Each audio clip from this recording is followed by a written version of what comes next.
যেন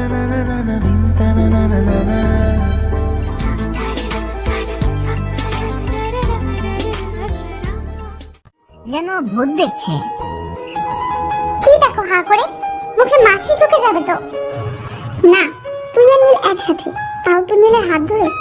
আমি কি স্বপ্ন দেখছি? না আম্মু, তুমি জেগেই আছো। আর এটাই বাস্তব, আমি আর নীল বন্ধু হয়ে গেছি। আজকের পর থেকে আমরা আর ঝগড়া করবোই না, তুমি দেখে নিও। বলেছিলাম না নীলের উপর নীলার রাগ একদিন ভাঙবেই। দেখলি তো নীলা, আজ তোর কত ভালো বন্ধু হয়ে গেল। নীলা আর যেন ঝগড়া করো না, এবার থেকে মিলেমিশে থাকবে, দেখবে দুজনেই হ্যাপি ফিল করবে। তাই হবে আব্বু, আর একদম ঝগড়া করবো না। আজকে থেকে ভালো বন্ধু হয়ে থাকবো। নীল তুই থাক, আমি একটু বাইরে থেকে আসছি, এক্ষুনি আসবো, এসে গল্প করবো দুজনে। আচ্ছা ঠিক আছে। নীলা কি দরকারে বাইরে গেল, আর আমি এসে আমার রুমে বসলাম। নীলার এমন পরিবর্তন দেখে বেশ অদ্ভুত ব্যাপার লাগছে। তবে পরিবর্তন তো হতেও পারে, মানুষ তো সবসময় একরকম থাকে না। আর আজকে খুব ভালো লাগছে নীলার পরিবর্তন দেখে। আল্লাহ আমার দেখে মুখ তুলে চাইলেন, আমার আর কষ্ট হবে না। আমি এবার থেকে নীলার ভালো ব্যবহার পাবো। খুশিতে মন আত্মহারা হয়ে ওঠে। রাত হয়ে গেছে, তখন নীলা বাসায় আসলো। এসে নীল নীল বলে ডাকাডাকি শুরু করে দিয়েছে। আমি নীলার ডাক শুনে বাহিরে গেলাম। নীল, এই দেখ তোর জন্য কি নিয়ে এসেছি। কই, কি এনেছেন? তোর জন্য শীতের লেদার এনেছি, তোর গায়ে খুব মানাবে। এটা তোর। এত দামি লেদার আমার জন্য? দামি কি আসে যায়, এটা তো আমার বন্ধুর জন্য, আর আমার তরফ থেকে প্রথম দেওয়া। ভালো না হলে চলবে? তোর পছন্দ হয়েছে? অনেক, খুব পছন্দ হয়েছে। অনেকদিন পরে তোকে হাসি খুশি দেখছি। তখন আম্মু আর আব্বু আসলো। নীলার দেওয়া গিফট দেখে তারা দুজন আমার থেকে বেশি খুশি হয়েছে। ওই আম্মু, খেতে দাও, ক্ষুধা লাগছে। আজ আমরা একসাথে সবাই মজা করে খাবো। দামে কি আসে যায়? অনেক, খুব পছন্দ হয়েছে। তখন আম্মু আর আব্বু আসলো। বর্ষার দেওয়া গিফট দেখে তারা দুজন আমার থেকে বেশি খুশি হয়েছে। দিচ্ছি, এখনই দিচ্ছি, তোরা সবাই বসছে। নীলা গিয়ে চেয়ারে বসলো, কিন্তু আমি দাঁড়িয়ে আছি। সেটা দেখে নীলা, ওই নীল, দাঁড়িয়ে আছিস কেন?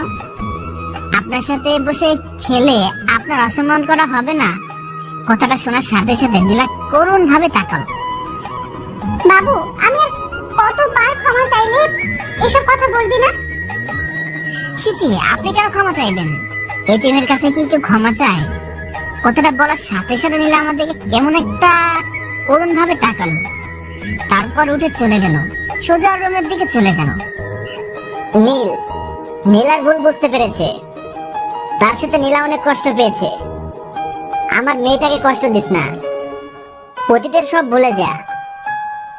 আঙ্কেল, আমি মোটেও রাগ করতাম না, আর এখনো করি না। কিন্তু আঙ্কেল, যে অভ্যাস তৈরি হয়েছে তা তো হঠাৎ করে পরিবর্তন হয় না। তবে আস্তে আস্তে সব ঠিক হয়ে যাবে।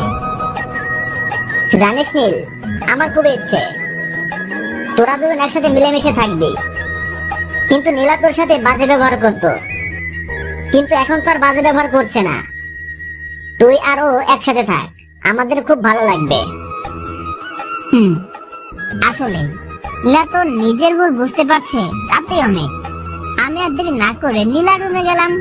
গিয়ে দেখি নীলা খাটে চুপ করে বসে আছে, মন খারাপ করে। তাই যে মেয়েটা রেগে থাকতো তার মন খারাপ, নিশ্চয়ই তার অনেক মন খারাপ। মেম সাহেব, খাবেন না? না, যা এখান থেকে। আমি তো তোকে কষ্ট দেই, তো কেন আসছিস সেখানে? চলে যা না, না হলে যদি আবার কষ্ট দেই। মেম সাহেব, আমি কষ্ট সহ্য করতে পারি, কিন্তু আপনি পারবেন না। চলুন খেয়ে নিন। তুই বুঝবি না, মানুষ পরিবর্তন হলে তাকে তার অতীত নিয়ে কথা বললে সে কতটা কষ্ট পায়। মেম সাহেব, আমি আর এমন কোনো কথা বলবো না যাতে করে আপনি কষ্ট পান। আর ওই কথাগুলো মুখ ফসকে বের হয়ে গেছে, আর কখনোই বলবো না। আমি সত্যিই তোর সাথে বন্ধুত্ব করতে চাই। তো আমরা কি শত্রু? আমরা তো বন্ধুই। তাহলে আজ থেকে আর ঝগড়া করবো না। বকবেন না? না, তাহলে আমি তো আপনার ওই বকাঝকা গুলো মিস করবো অনেক। আমি অনেক বাজে কথা বলতাম, তাই না? সবার সামনে খুব অপমান করতাম। এবার তো আপনি ওইসব কথা তুলছেন, সব কথা বাদ দিয়ে চলুন খেয়ে নিন। আমার না হেভি ক্ষুধা আছে। চল। আমরা দুজনে খেতে চলে আসলাম, সেটা আঙ্কেল দেখে রাগ ভাঙলো তাহলে অবশেষে। চল, আম্মু কথা না বলে খেতে দাও তো তাড়াতাড়ি, নীলের খুব খিদা লাগছে।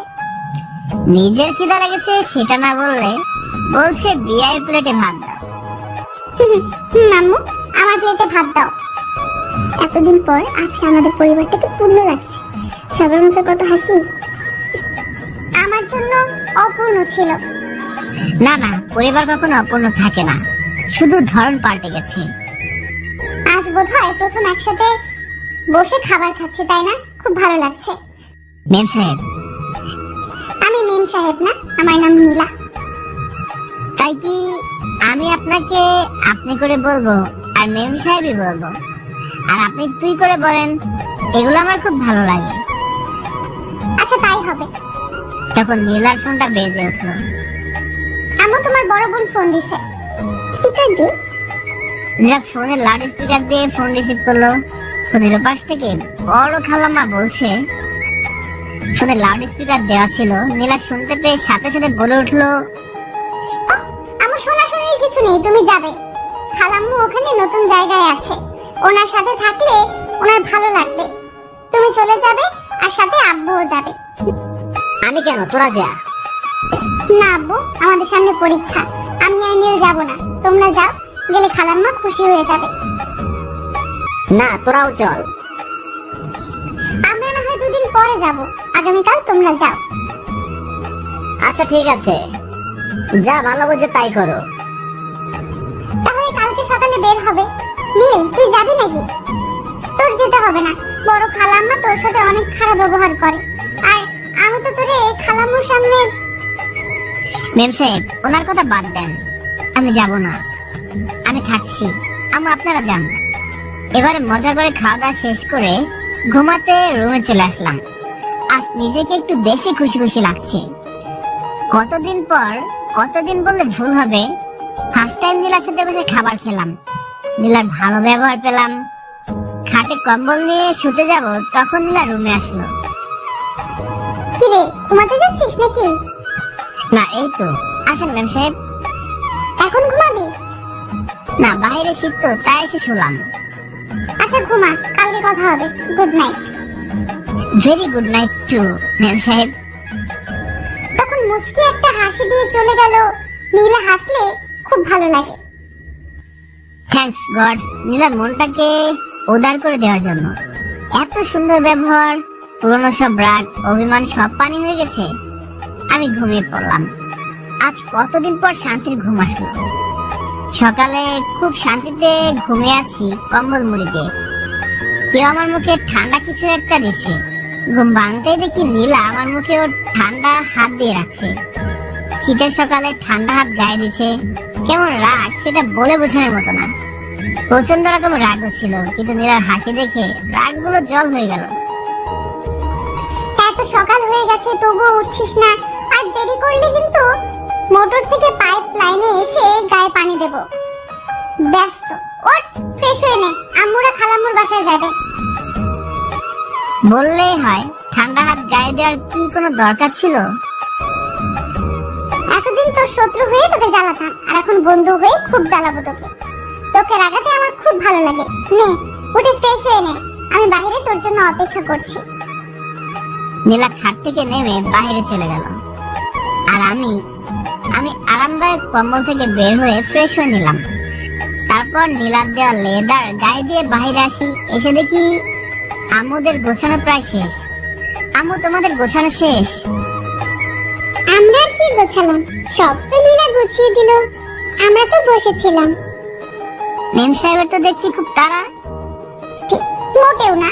খালাম্মু নতুন জায়গায় আসছে, তাই আম্মুকে যেতে বলেছে, তা না হলে আমি যেতে দিতাম না। নাও চলো, তাড়াতাড়ি যাও। তোমরা ব্যাক করবে কবে? 2-1 দিন পর। কি?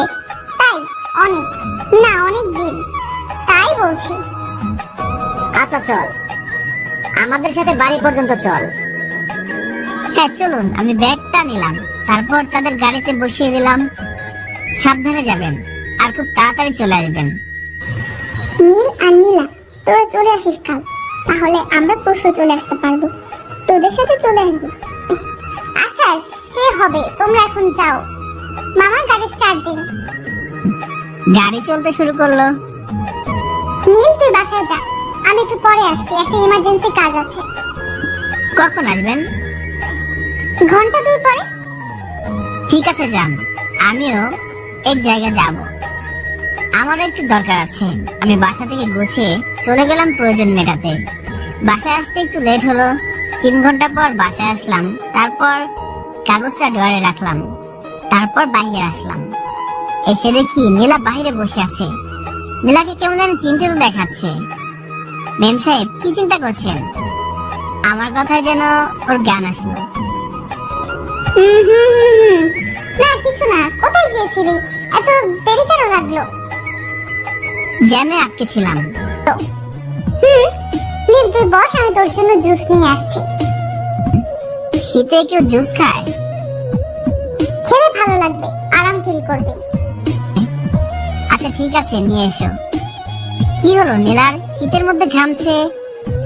নীলা কিচেন রুমে চলে গেল। নীলা তো ওখানে একা একা আছে। আমি যাই, গিয়ে দেখি কিভাবে জুস বানায়। আমি উঠে কিচেনের দিকে এগোতে লাগলাম। তখন নীলা কারোর সাথে ফোনে কথা বলছে। কি বলছে জানার জন্য জানালার ধারে দাঁড়ালাম। কথাগুলো ঠিক এমন,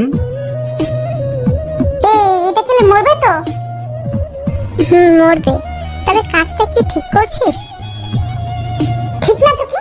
আমার সব সম্পত্তি সব আব্বু ওই ফকির এতিমকে দিয়ে দেবে, তাই কি আমি বসে বসে দেখবো? আব্বু বলে কি নীল যদি সম্পত্তি আমাকে দেয় তবে নাকি আমি পাবো, তা না হলে না। কিন্তু আব্বু তো জানে না তার মেয়ে কত জেদি, না থাকবে বাস না বাঁচবে বাসি।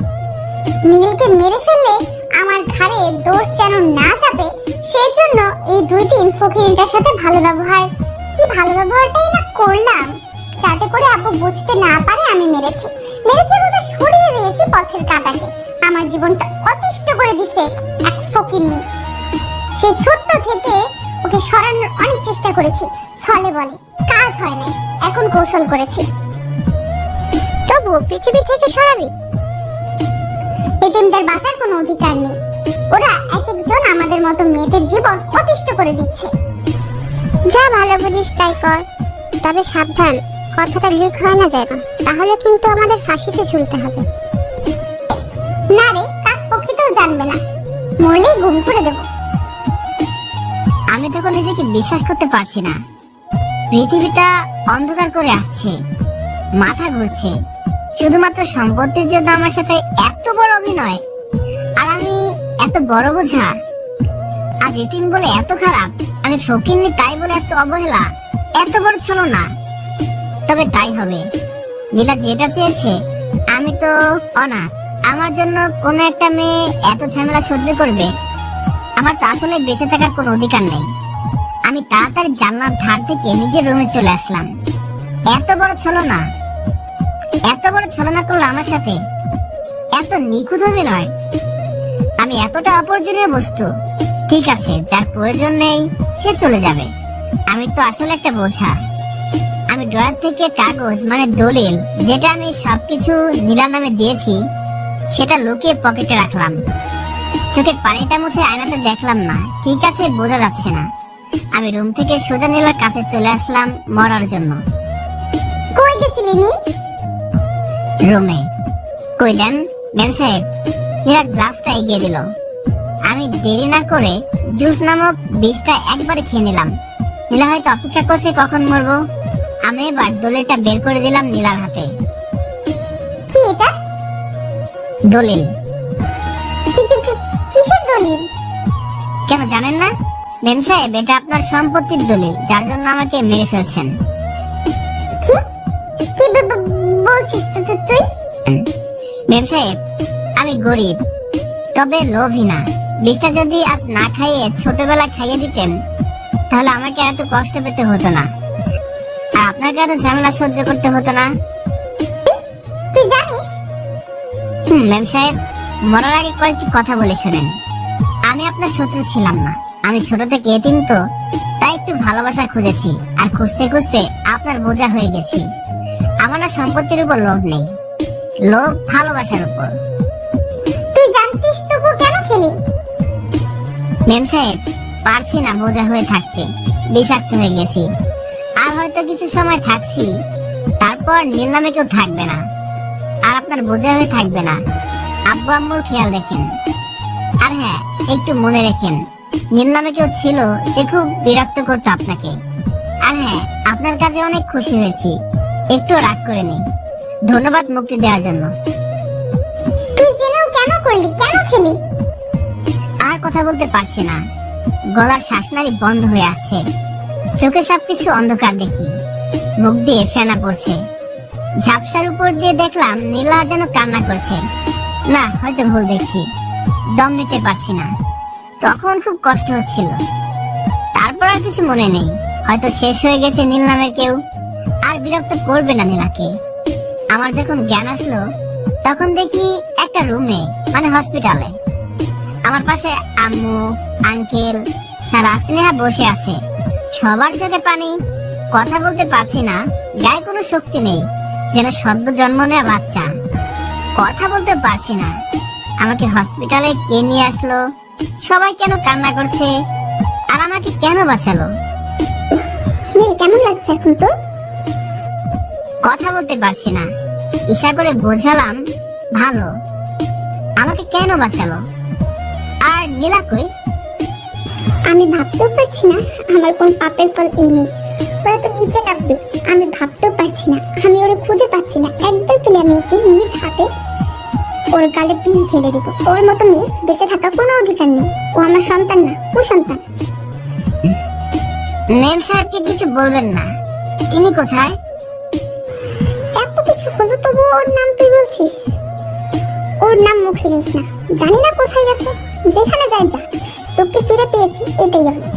আমার আর কিছু চাই না। একটু পানি খাবো। কথা বলার সাথে সাথে সারা পানি খেয়ে দিল। আমি ভাবতে পারছি না আমার মেয়ে এত বড় ছলনা করলো। আমি পানি খেয়ে একটু গায়ে বল পেলাম। আমাকে এখানে কে নিয়ে আসলো, আর কেন নিয়ে আসলো? নীলাপু তোমাকে নিয়ে আসে, তারপর আমাকে ফোন দিয়ে বলে, আর আমরা আসার আগেই পালিয়ে যাই। আপুকে আর খুঁজে পাচ্ছি না। আজ একদিন হয়ে গেল। একদিন? একদিন পর তোমার জ্ঞান আসলো। নীলা কোথায় জানো? এত কিছু পরেও নীলার নাম কেন করছিস? আমি মা হয়ে ওরা ত্যাগ করছি। আর কে তুই? ওর তোর নাম বারবার বলছিস। তোমরা কি সত্যি কেউ জানো না নীলা ম্যাম কোথায়? যেখানে থাকে থাকুক। ওর সামনে তো স্বার্থপর মেয়ে দরকার আমার নেই। আমার কোনো মেয়ে নেই, আমার শুধু একটা ছেলে, আর সে হলো আমার মেয়ে। আম্মু, আমি আপনাদের পালিত, আর মেম সাহেব কিন্তু আপনাদের নিজের মেয়ে। প্লিজ তার খোঁজ নিন, কোথায় সে?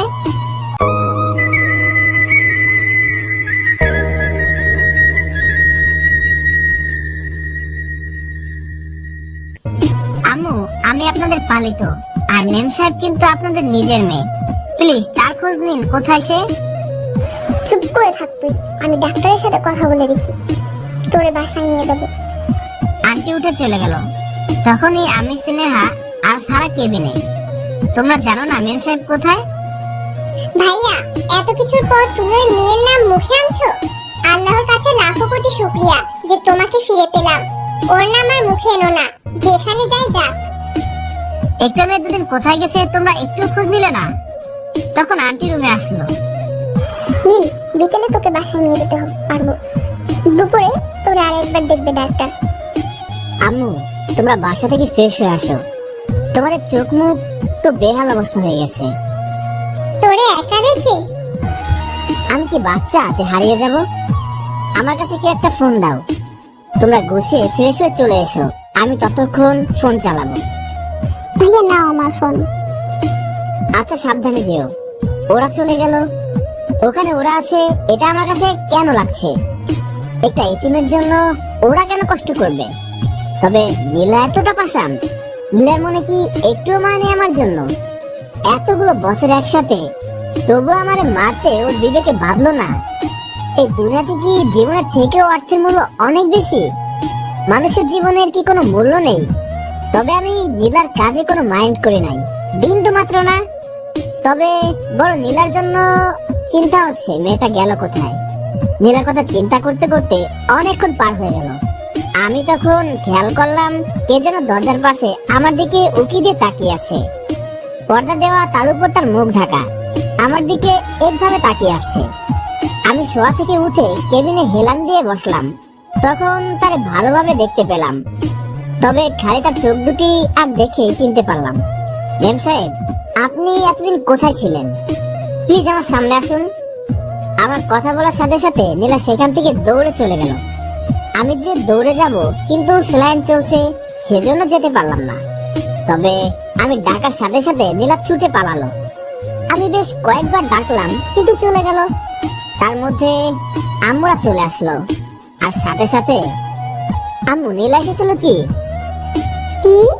ওই ডাইনি এসেছিল তোকে মারবার জন্য? দরজার কাছে দাঁড়িয়েছিল, ডাকার সাথে সাথে দৌড়ে পালিয়ে গেছে। আম্মা, আমি জানি না ওই মেয়েটা আবার কি ক্ষতি করতে এসেছিল। তোরে এক্ষুনি বাসায় নিয়ে যাব, আর মোটেও তোরে একা রাখবো না। শকুনের নজর লেগেছে তোর উপর। খানিক পরে আমার হাত থেকে স্যালাইন খুলে দিল। তারপর সব ঝামেলা শেষ করে আমাকে বাসায় নিয়ে আসলো। আমাকে নিয়ে ধরে সোজা আমার রুমে চলে গেল। তারপর খাটে শুয়ে দিল। আগে থেকে একটু সুস্থ। আমি চুপচাপ বসে আছি। আমার পাশে স্নেহা আর সারা বসে আছে। তোমরা দুজন আমার একটা হেল্প করবে? কি? নীলা কোথায় আছে আমাকে বলবে, ওর খোঁজটা এনে দেবে। না, আন্টি জানলে বকা দেবে। নীলাপুর সাথে আর কোনো সম্পর্ক নেই। মেয়েটা কোথায় আছে, খাইছে কিনা, ও আশেপাশে আছে? তুই এখনো ওর নাম করছিস? আমি মা হয়ে ওরে ভুলে যেতে পারছি, আর তুই কেন পারছিস না? আপনি কিন্তু ভুল করছেন। একটা এতিম ছেলের জন্য নিজের মেয়েকে দূরে সরিয়ে দিচ্ছেন। আমরা কি তোর কেউ না? আমরা কি তোর আপন হয়ে উঠতে পারিনি? কেন বারবার নিজেকে এতিম এতিম বলছিস? না না আম্মু, তোমরা আমার আপন। তোমরা ছাড়া আমার কে আছে? কিন্তু মেম সাহেবও আমার অনেক আপন। তার যে মিস করছি। ওই মেয়ে তো তোকে কিছু ভাবে না। তাতে কি? আমি তো তাকে আমার একজন ভালো বন্ধু ভাবি, অনেক কাছের বন্ধু। ওর কথা বাদ দে, তুই বিশ্রাম নে। আমি তোর জন্য খাবার বানাচ্ছি। আম্মু চলে গেলেন। খুব মিস করছি মেম সাহেবকে। তার রেগে কথা বলাটাকে খুব মিস করছি। কিন্তু তিনি কেন পালালেন? কিসের ভয়ে তিনি পালিয়ে বেড়াচ্ছেন? আমি চুপ করে বসে আছি। ক্লান্ত শরীর, চোখটা বুজে আসলো। বিকালে ঘুম ভাঙলো। তারপর আম্মু আমাকে খাইয়ে দিল। আমি আস্তে আস্তে বাহিরে আসলাম। শরীরটা আগের থেকে বেশ ভালো, আর দুর্বল লাগছে না। আগে বাসায় থাকলে নীলা এসে ঝগড়া করতো, গালাগাল করতো, মারতো পর্যন্ত। তখন হয়তো খারাপ লাগতো, কিন্তু এখন মিস করছি তাকে। মেম সাহেব, কই গেলেন আপনি? এভাবে দুদিন পার হয়ে গেল। এখন আমি বেশ সুস্থ। এই দুদিনে আম্মু আর বন্ধুটা যা সেবা যত্ন করেছে, তা আমি ভুলেই গেছি যে আমি এতিম। আমি বিকেলে একটু বের হলাম জোর করে। আম্মু যেতে দেবে না। আমার বের হওয়ার মূল উদ্দেশ্য হচ্ছে নীলাকে খোঁজা। আমি তাদের বাসায় পা লিখত, আর আমার জন্য কেন সেই বাসার মালকিন বাসায় থাকবে না? নীলা নিশ্চয়ই আশেপাশে আছে, লুকিয়ে আছে, সামনে আসছে না। আচ্ছা, নীলার বেস্ট ফ্রেন্ড তো ইভা, ওর বাসায় নেই তো? একটু দেখে আসি। আমি গাড়ি ধরে সোজা চলে গেলাম ইভার বাসায়। ওর বাসায় গিয়ে কলিং বেল বাজালাম। খানিকক্ষণ পরে দরজা খুলে দিল। ইভা আমাকে দেখে যেন ভূত দেখছে। তুমি এখানে? ইভা, আমাকে প্লিজ হেল্প করেন। বলেন না ইভা, নীলা কোথায়? জানি না তো। আমি জানি নীলা আপনার বেস্ট ফ্রেন্ড। বলেন না নীলা কোথায়? আমি জানি না। কেন খুঁজছি নীলাকে? আজ 1 সপ্তাহ হয়ে গেল তিনি বাসায় যায় না। তারে বাসায় নিয়ে যাব, প্লিজ বলুন তিনি কোথায়? জানি না, তুমি চলে যাও এখান থেকে। জানি না নীলা কোথায়। আমি জানি আপনি মিথ্যা কথা বলছেন। যাবে নাকি অপমান করে বের করে দেব? আপনি সোজাসুজি বলবেন নীলা কোথায়, নাকি আপনার নামে কিডন্যাপ কেস দেব? আপনি নীলাকে লুকিয়ে রাখেন নাই তো? কথা শুনে এবার কিছুটা ঘাবড়ে গেল। আর একটু ভয় দেখালে ব্যাস বলে দেবে। আমি শেষবারের মতো বলছি, বলেন নীলা কোথায়? বলবেন নাকি আইনের আওতায় নেব? বলছি নীলা আমার বাসায়, আমাকে নিয়ে চলুন নীলার কাছে। উপরের রুমে আছে। প্লিজ বলুন। আমি এবার পিছু পিছু গেলাম। উপরে একটা রুমে নিয়ে গেল, দরজা ভেতর থেকে বন্ধ করা। নীলা দরজা খোল। দরজাটা খুলে দিল। নীলাকে দেখে আমি শক খেলাম, চিনতেই পারছি না নীলাকে। এটা কোন নীলা? শেষবার যে নীলাকে দেখেছি সেই নীলা কোথায়?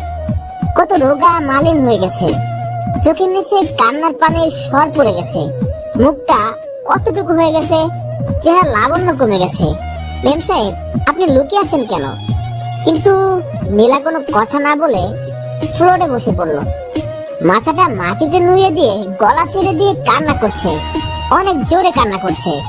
মেম সাহেব, কান্না করছেন কেন? আমি বেঁচে আছি সেটা দেখে কি কান্না করছেন? আপনি যদি বলেন তাহলে আমি একদম মরে যাব, তবু কান্না করবেন না, বাসায় চলুন। আমার বাসা নিয়ে একটা খুনির কোনো বাসা থাকে না, চলে যা তুই। আমি তোকে দেখে সহ্য করতে পারছি না, আমি তোর সামনে দাঁড়াতে পারছি না। মেম সাহেব, আপনি এখন কান্না করলে কি করে হবে? আপনি যেটা চাইছিলেন সেটাই তো আমি করেছি। আমার থেকে চলে যা। আমি আপনাকে নিতে এসেছি আর নিয়ে যাব। আমি যাব না। মেম সাহেব, আপনি কিসের জন্য বাসায় যাচ্ছেন না? কিসের জন্য পাল্লে বেড়াচ্ছেন? আমি খুনি। কি বলছেন? কাকে খুন করলেন? জানিস না? প্লিজ নীল, তোর পায়ে পড়ে চলে যা, আসিস না আমার সামনে, আমি একা থাকতে চাই। মেম সাহেব, আপনি এখনই বাসায় যাবেন, আর কোনো কথা নাই। কি জন্য যাব?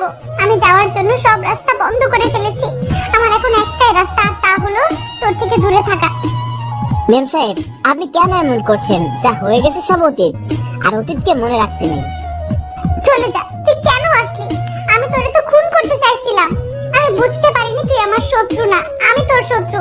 সম্পত্তির জন্য আমি তোকে মেরে ফেলতে চাইছি। মেম সাহেব, ওটা নিয়তির খেলা। দেখুন, ওটা আমার কপালে ছিল। আপনি কেন চলে আসবেন? আসা উচিত তো আমার, কারণ সব কাজের মূল আমি। আমি যে কাজ করেছি সেটা হলো ক্ষমার সীমার বাহিরে। মেম সাহেব, আমি কখনো আপনার উপর বিন্দু মাত্র রাগ করে নাই। যা হয়েছে ভুলে যান, চলুন বাসায়। আমি এত করে বোঝাচ্ছি, কিন্তু নীলা তো কান্না করে যাচ্ছে, কান্নার কারণে কথা বলতে পারছে না।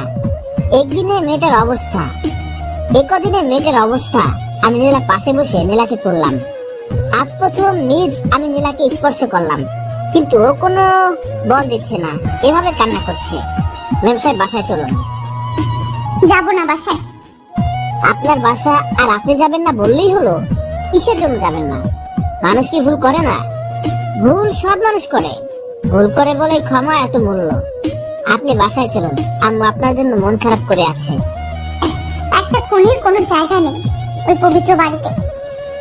মেম সাহেব, আপনি খুনি না। আপনার মতো কোমলমতি মেয়ে খুনি হতে পারে না। যেটা ছিল ওটা একটা মিস্টেক, আর আমি সম্পূর্ণ সুস্থ। তুই আমাকে বাসায় নিয়ে যাওয়ার জন্য জোর করছিস, কিন্তু সেই আমি তোরে বাসা থেকে বের করে দিতাম, বিষ খাওয়ালাম ছলনা করে। মেম সাহেব, আপনি ভুল করে ফেলেছেন, তাই বলে বাসায় কেন যাবেন না? আরে ওসব কথা তুলে তার কোনো সম্পর্ক থাকবে না। চলুন বাসায়, চলুন। আর একটা কথাও না, আমি নীলাকে আর কোনো কথা বলতে দিলাম না। নীল হাত ধরে সোজা গাড়িতে নিয়ে বসালাম। ইভা, ধন্যবাদ তোমাকে নীলাকে দেখে রাখার জন্য। ওভাই নীলাকে দেখে রেখো। নীলা কিন্তু কিছুই খাচ্ছে না, রাতে ঘুমাচ্ছে না, রাত দিনভর কান্না করছে। চিন্তা করবেন না, বাই। আমি সোজা গিয়ে গাড়িতে বসালাম, গিয়ে দেখি নীলা কান্না করছে। মেম সাহেব, কান্না করছেন কেন? আপনার চোখে পানি মানায় না, রাগেলু কি আপনাকে মানায়? আমি যাকে মেরে ফেলতে চাইছি সেই আমাকে বাঁচাচ্ছে, কেন করছিস?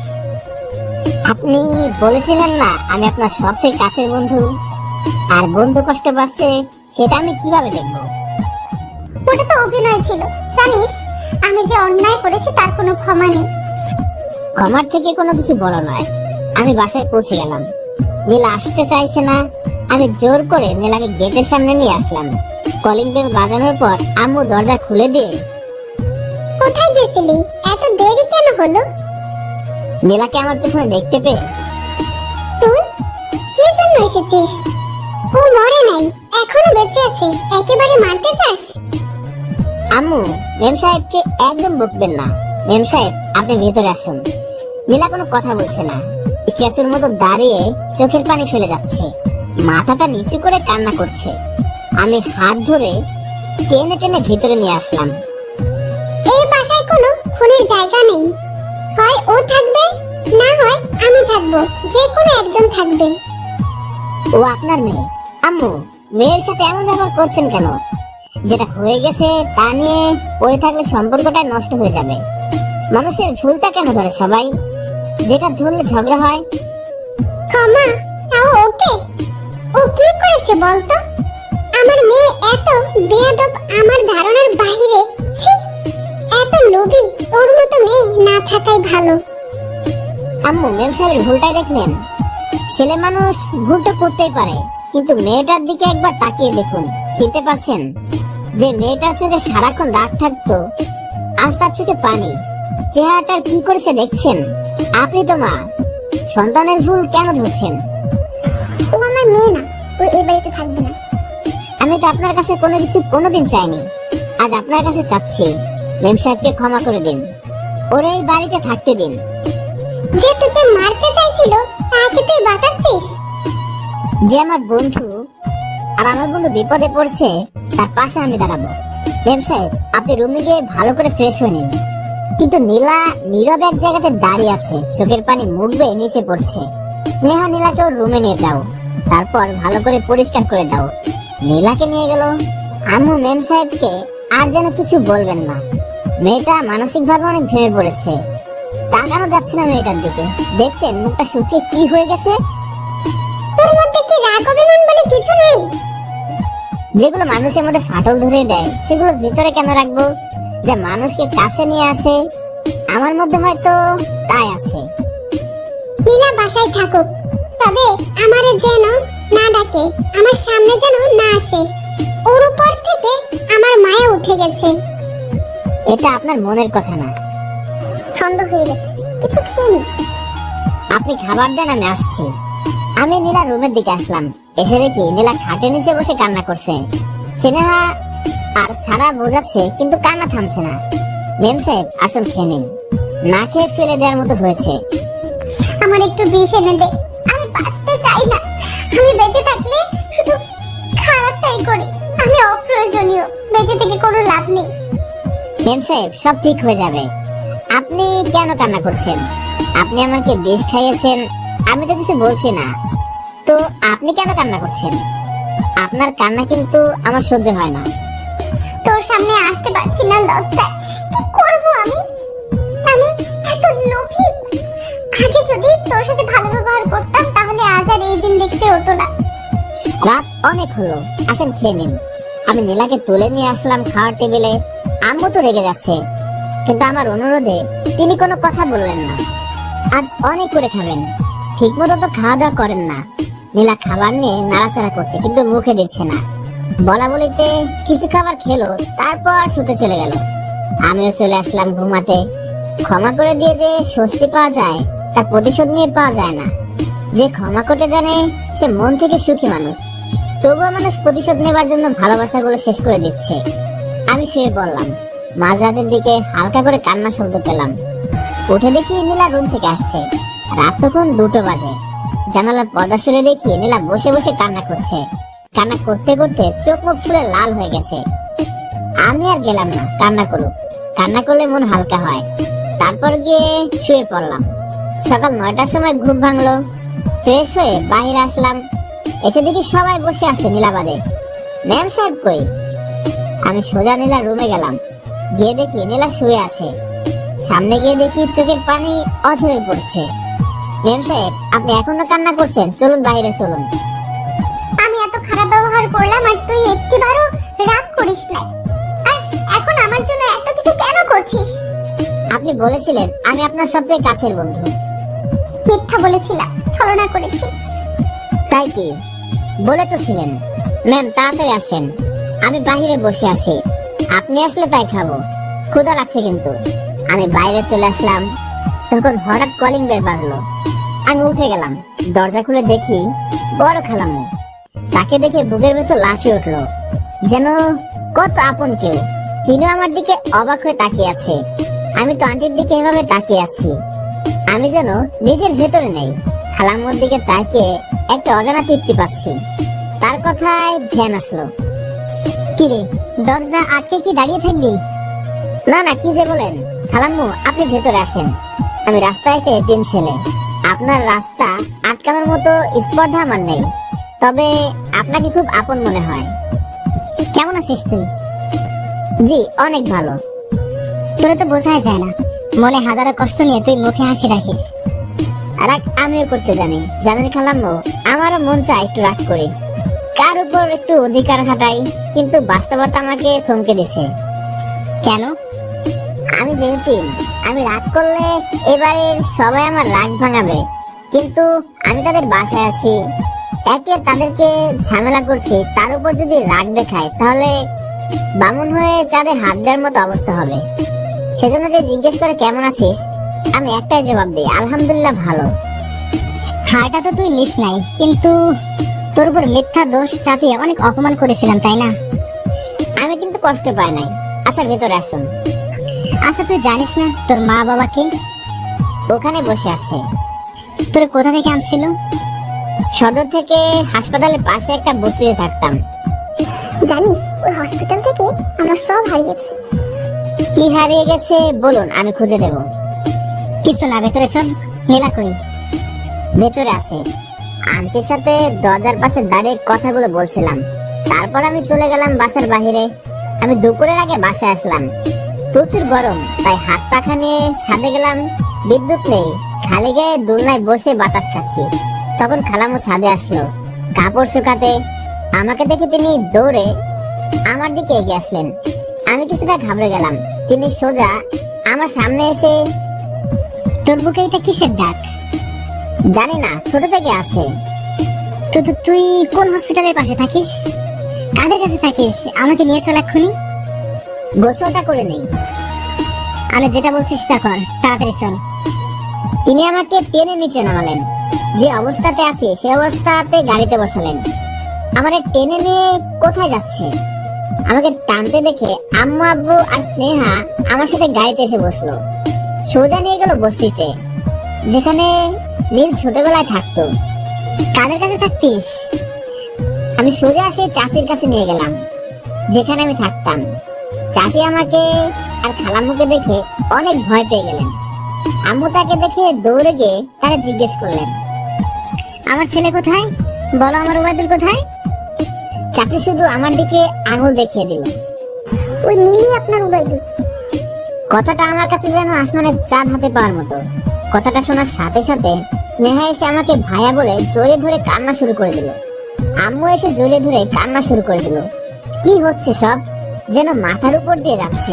আমি বুঝতেই পারছি না কি হচ্ছে এসব। আমি তোর মা, তুই আমার ছেলে ওবায়দুল ইসলাম। চাচি কি বলছে সব? তুই যখন ছোট তখন তোকে আমি চুরি করে নিই, এর জন্য আমাকে 10 লাখ টাকা দিয়েছে। কে করিয়েছে? আমি তার কাছে কসম দিয়েছি আমি বলতে পারবো না, আমাকে ক্ষমা করে দে। আচ্ছা ঠিক আছে, যাও, তোমারে ক্ষমা করে দিলাম। আমি আমার ছেলেকে পেয়েছি, এটাই অনেক। আমি তাহলে এতিম না? না, তুই কেন এতিম হবি? তোর মা বাবা বোন সবাই আছে। আমি আমার ছেলেকে পেয়েছি, এটাই অনেক। চল বাবা, তোরে আর আমি চোখের আড়াল করবো না। আম্মু সাথে সাথে তাদের বাসায় ফোন করে দিল, তার বুকের মানিককে ফিরে পেয়েছে। তারপর সোজা খালাম্মু বাসায় নিয়ে আসলো। খালাম্মু তো আমাকে জোরে ধরে কান্না করছে, আমার চোখ থেকেও জল গড়িয়ে পড়ছে টপ টপ করে। তখন নীলা নিচে আসলো। কি হয়েছে? সবাই কেন কান্না করছো? আমার ভাইয়াকে খুঁজে পেয়েছি। কই ওবায়দুল? স্নেহা তখন আমার দিকে আঙুল দিয়ে দেখিয়ে দিল, এটা আমার ভাইয়া, যারে তোমরা নীল নামে জানতে। নীলা বেশ অবাক হলো। বোন, তোদের অনেক ধন্যবাদ। আমি তোদের কাছে চিরঋণী হয়ে থাকবো। তোরা আমার পাগলটাকে আগলে রেখেছিস। আমি তো আমার নিজের ছেলেকে আগলে রেখেছি। আমি আমার ছেলেটাকে বাসায় নিয়ে যাব, আর চোখের আড়াল করব না। এর মধ্যে আব্বু চলে আসলো। ওবাইদুল চল বাসায়, তোর নিজের নতুন বাসা।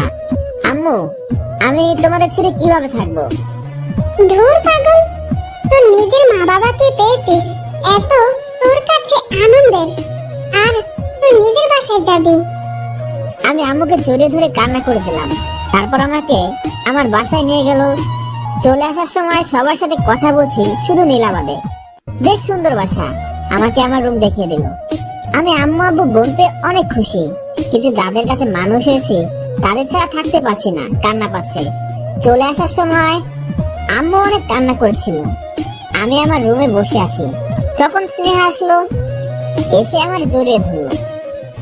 ভাইয়া জানিস, তোর জন্য আম্মু খুব কান্না করতো। আমিও তো কান্না করতাম জানো। তুমি করছিস? নিজের বোনকে কেউ তুমি বলে? তুই করে বলবি। আমি তোর সাথে খুব ঝগড়া করব, তোরে শান্তিতে থাকতে দেব না। ওরে শয়তান, তুই এত ফাজিল, দেখে তো বোঝা যায় না। একটা কথা বলবি সত্যি করে? কি? নীলাকে ভালোবাসিস? না রে, আমি কাউকে ভালো টালোবাসি না। আমি ওকে শুধু ভালো বন্ধু ভাবি। আমি জানি তুই মন থেকে নীলাপুকে অনেক ভালোবাসিস। না রে, ওসব কিছু না। আমি খেয়ে দিয়ে নিজের রুমে গেলাম, তখন শুনতে পেলাম পাশের রুম থেকে কান্নার আওয়াজ ভেসে আসছে। পরিচিত কণ্ঠ। গিয়ে দেখি নীলা খাটের নিচে বসে কান্না করছে। কান্না কম করছে, তবু ফুপাচ্ছে বেশি। হঠাৎ করে কান্নার কারণটা খুঁজে পেলাম না। মেম সাহেব, এখন কি জন্য কান্না করছেন? নীলা কোনো জবাব দিল না। কান্না থামিয়ে চুপ করে মাথা নিচু করে আছে। কোনো কথা বলছেন না। কি হলো, কথা বলছেন না? আমার কিছুতেই বাড়িতে ভালো লাগছিল না, তাই আম্মুকে বলে আন্টির বাসায় চলে এসেছি। আন্টির বাসায় এসে রাতের খাওয়া দাওয়া শেষ করে শুয়ে আছি। তারপর তখন শুনতে পেলাম পাশের রুম থেকে কান্নার আওয়াজ ভেসে আসছে। পরিচিত কণ্ঠ। গিয়ে দেখি নীলা খাটের নিচে বসে কান্না করছে। কান্না কম করছে, তবু ফুপাচ্ছে বেশি। হঠাৎ করে কান্নার কারণটা খুঁজে পেলাম না। মেম সাহেব, এখন কি জন্য কান্না করছেন? নীলা কোনো জবাব দিল না। কান্না থামিয়ে চুপ করে মাথা নিচু করে আছে। কোনো কথা বলছেন না। কি হলো, কথা বলছেন না? কেন কান্না করছেন? আর এখন কেন? বাসায় যাবেন?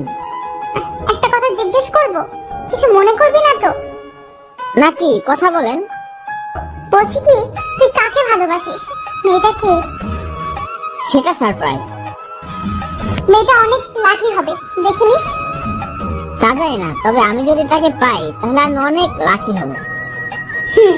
এখন কিন্তু আমার থাকা উচিত না। আমি শুধু শুধু তোর সুখের সময়ে খাওয়া বসাই, আর সামনে তোর বিয়ে, চাই না কোনো ঝামেলা হোক। আপনি থাকবেন, এটা আমার শেষ কথা। আপনি কোথাও যাচ্ছেন না। দেখ, এটা তোরই ভালো। আপনি সত্যি কি আমার ভালো চান? তাহলে আপনি কোথাও যাবেন না, তাতে আমার ভালো। আসেন, আমরা বিকালে ঘুরতে বের হবো। আমাদের বাসাটা কিছুটা গ্রাম অঞ্চলে। না রে, আমি যাব না। আপনি যাবেন, নিন, গুছিয়ে নিন।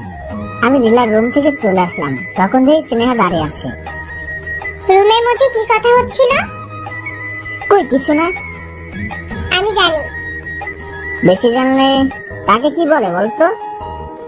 তোর মুন্ডু। বলে রাগ দেখিয়ে চলে গেল। যাই, সারার সাথে গল্প করে আসি। সারার ওখানে গিয়ে দেখি সারা ফোন টিপছে। এই সারা, তোমার বয়ফ্রেন্ড আছে? ওলে বাবা লে, কেন তুমি জানো না বুঝি? আমি জানবো না আবার? তো কবে দেখাচ্ছ আমার ভাবিকে? আমার না ভয় করছে, যদি ওদিকে আমরা গল্প করছে। ওবায়দুল কোনো খারাপ মেয়েকে পছন্দ করবে না। ও চয়েস একদম খাঁটি সোনা, দেখে নিও। তাড়াতাড়ি বিয়ে দিতে হবে, এখনো তো অনেক বিয়ে বাকি। এখনো ৬-৭টা বিয়ে দিতে হবে। ওবায়দুলের পরে নীলা, তারপর স্নেহা, সারা। বাসা থেকে অনুষ্ঠান শেষ হচ্ছে না, সবাই এত আনন্দ করছে, কিন্তু নীলা হাসছে না, সারাক্ষণ মন খারাপ করে বসে থাকছে। মেয়েটা অনেক মানসিক চাপে আছে, নিজেকে নিজে ক্ষমা করতে পারছে না। যা অন্যায় করেছিল আমি প্রথমে ওরে দেখতে পারতাম না, বলেছিল আমার সামনে আসিস না, কিন্তু মেয়েটি সারাক্ষণ রুমে দরজা বন্ধ করে কান্না করতো। যদি আপনি রুম থেকে বের হয়নি, ওভাবে কান্না করেছে, আমি আগে দেখতাম না, কিন্তু দুদিন পরে গিয়ে দেখি রুমে তারপর ডাক্তার আনা হয়। বলিস কি, এসব আমাদের কেন জানাস নাই? নীলা বলতে নিষেধ করেছিল, মেয়েটা আমার। ওবায়দুল সবকিছু তো ভুলে গেছে, কিন্তু নীলা পারছে না, ও নিজেকে ক্ষমা করতে পারছে না। আস্তে আস্তে ঠিক হয়ে যাবে। এদিকে সবার সাথে কথা বলে বাহির আসলাম। এসে নিজের রুমে এসে দেখি ফোনে অনেকগুলো এসএমএস, সাথে মিস কল। আজকে আমি শেষ। আমি তো ভয় পেয়ে ফোন ব্যাক করলাম। খানিক পর ফোন রিসিভ করে শুরু হয়ে গেল ভাষণ আর শাসন। তুমি ফোন কেন ব্যবহার করো? ফোন কি তোমার আটার বস্তা যে কাছে রাখতে কষ্ট হয়, নাকি আপনজন পেয়ে আমার প্রয়োজন শেষ? কথা ক্লিয়ার করে বলো, আমাকে রাগিও না। আমি কি এমন যে সুসময়ে এসে দুঃসময় মানুষটিকে ভুলে যাব? যে আমার বিপদে ছিল সে আমার পাশে সুসময় থাকবে এবং তা চিরদিনের জন্য। আমি তাকে জীবন সাথী করব। এই এই এই, মাথা ঠিক আছে তো? একটু ভেবে বলো। ভেবেই বলছি। নীল, টুকু, ওবায়দুল, তুমি যেটা বলছো সেটা কিন্তু ঠিক না। তোমার পরিবার মেনে নিবে না। আমি বললে তো তারা অমত করবে না। তুমি রাজি কিনা তাই বলো। পারবে আমার জন্য আমার কাছে আসতে? তুমি তো চিটিং করে আমাকে প্যাচে ফেলেছো, তো আমি কি করব? তুই মানুষ, আমি মানুষ, এটাই। তবু এটা ঠিক না। তুমি মুসলিম আর আমি হিন্দু। কিন্তু তাপসী, আমি তোমাকে বিয়ে করব। আমার জন্য তুমি মুসলিম হতে পারবে না? এটা গল্প, কেউ বাজে ভাববে না আর কেউ কষ্টও পাবে না। সম্পূর্ণ আমার মনের কাল্পনিক। তাপসী, যাকে আমি ভালোবাসি, কিন্তু সে আমার অনেক ভালো বন্ধু। নীলা যখন আমার কলেজে সবার সামনে অপমান করত, তখন তাপসী এসে বসতো আমার পাশে, আমাকে সান্ত্বনা দিত, সব ঠিক হয়ে যাবে। সারাক্ষণ চিন্তা করতো কিভাবে আমাকে ভালো রাখা যায়। সে আমাকে খুব ভালো একটি বন্ধু ভাবে। আমিও তাকে অনেক ভালোবাসি। আমি চাই সে মুসলিম হোক আর আমার সাথে সারা জীবন থাকুক। শোনো, আমি তোমাকে ভালোবাসি, কিন্তু আমার বাবা মা আছেন। আমি সব সামনে নেব। তুমি আসবে আজকে? যদি বলে আসতে। আসো, আমি আমার বাসার সবার সাথে তোমার পরিচয় করে দেবো। আচ্ছা, তাহলে এখন বের হই। আম্মু আমাদের বাসায় গেছে। আসো, আমি তোমার জন্য অপেক্ষা করছি।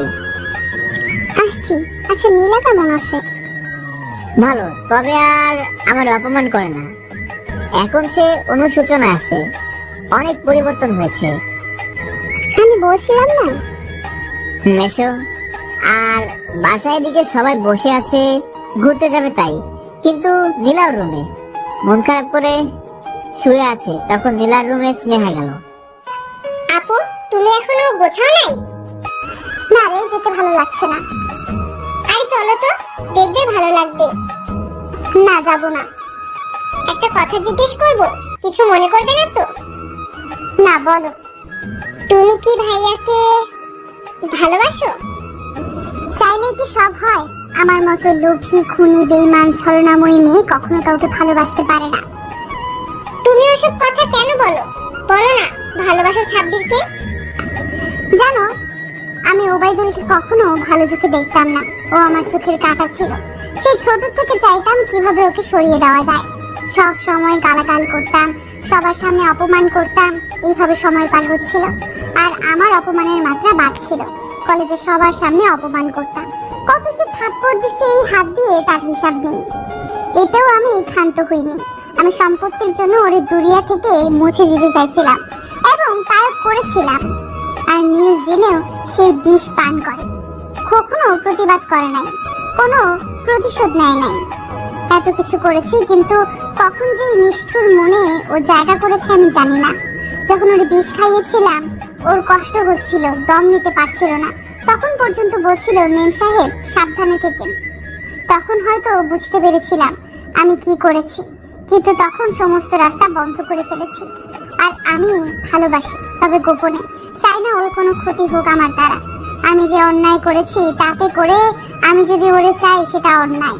বামুন হয়ে চাঁদে হাত দেওয়ার মতো যেটা আছে সেটা মনে থাক। তুমি এসব কথা কাউকে বলো না। সামনে ওর বিয়ে। আরে দেখবে ভাইয়া তোমাকে সিলেক্ট করবে। না, আমি ওর জীবনে আসতে চাই না। আমি ওর জীবনে অভিশাপ স্বরূপ। তুমি নিজেকে দোষী ভাবছো, কিন্তু সবাই কিন্তু সব ভুলে গেছে, শুধু তুমি ভুলতে পারছো না। জীবনটাকে সহজ করে দেখো, দেখবে অনেক সহজ লাগবে।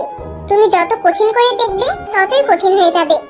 চলো ঘুরতে যাব, তারপর দেখা যাবে কে কাকে পায় আর না পায়। আর এদিকে আমি ওয়েট করছি তাপসীর জন্য, সে কখন আসবে, সবার সাথে তার পরিচয় করে দেব।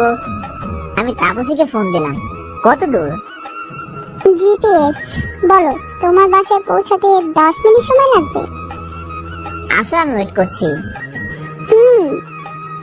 কি রে, তুই যাবি না? যাবো, 10 মিনিট ওয়েট করো। তো কাকে ভালোবাসিস বল, কই সে? আছে আছে, দেখতে পাবি, ওয়েট কর। নীলা তোর কি হয়? বন্ধু, আমি নীলাকে অনেক ভালো বন্ধু ভাবি। তাছাড়া আর কিছু না? বন্ধু ভাবি, তাছাড়া আর কি ভাববো? বন্ধুত্বের উপর আর কি আছে? তখন কলিং বেল বাজলো, আমি তখন দৌড়ে গেলাম। আমি জানি কে এসেছে, আমি গিয়ে দরজা খুলে দিলাম। আসো তাপসী, ভেতরে আসো। নার্ভাস লাগছে, যদি কিছু হয়? প্রথমবার শ্বশুর বাড়ি আসলে এমন হয়। হ্যাঁ, চলো। আম্মু, তোমরা কই? এদিকে এসো, দেখো কে এসেছে। সবাই আসলো। কে? তোমাদের হবু বৌমা পছন্দ হয়েছে? ভারী মিষ্টি মেয়ে। আমি তাপসীকে সবার সাথে পরিচয় করে দিলাম। তাপসী গুরুজনদের প্রণাম করলো। তাপসী, তুই কখন আসলি? নীলার কথা শুনে সবাই অবাক হয়ে গেল। তাপসী, এটা কি নাম? হ্যাঁ, মুহিন্দু। আমি ওকে ভালোবাসি, আমি ওরে বিয়ে করতে চাই। কথাটা শুনে নীলার মনে হলো কেউ তাকে তীর দিয়ে মেরে ফেলছে। তাই বলে একটা জানো আম্মু, হেমসাব যখন অপমান করতো সবার সামনে, সবাই হাসাহাসি করতো, কিন্তু তাপসী আমার পাশে রাখতো, আমার খারাপ সময়ের সাথে ছিল। আমার কথাটা শোনো, আমি তোমাকে বিয়ে করতে এখানে আসিনি।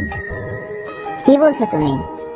নীল, তুমি আমার সব থেকে কাছের বন্ধু, বেস্ট ফ্রেন্ড, অনেক বেস্ট। আমি তোমাকে অনেক ভালোবাসি, তবে বন্ধু হিসাবে। দেখো নীল, আমার না বাবা মা আছে, আর আমি তাদের স্বপ্ন পূরণ করব। আমাকে ঘিরে তাদের অনেক স্বপ্ন। তুমি বন্ধু হিসাবে যতটা গুরুত্বপূর্ণ, তেমন বাবা মা হিসাবে তারাও অনেক গুরুত্বপূর্ণ। তুমি কিন্তু কখনো পারবে না তোমার বাবা মার মনে কষ্ট দিতে। কিন্তু তুমি কি চাও তোমার বন্ধু তার বাবা মার মনে কষ্ট দেয়? আমি তোমার বন্ধু, আর সারা জীবন বন্ধু হিসেবে পাশে থাকতে চাই। আমি তোমাকে হারাতে চাই না, আমার বাবা মাকেও হারাতে চাই না।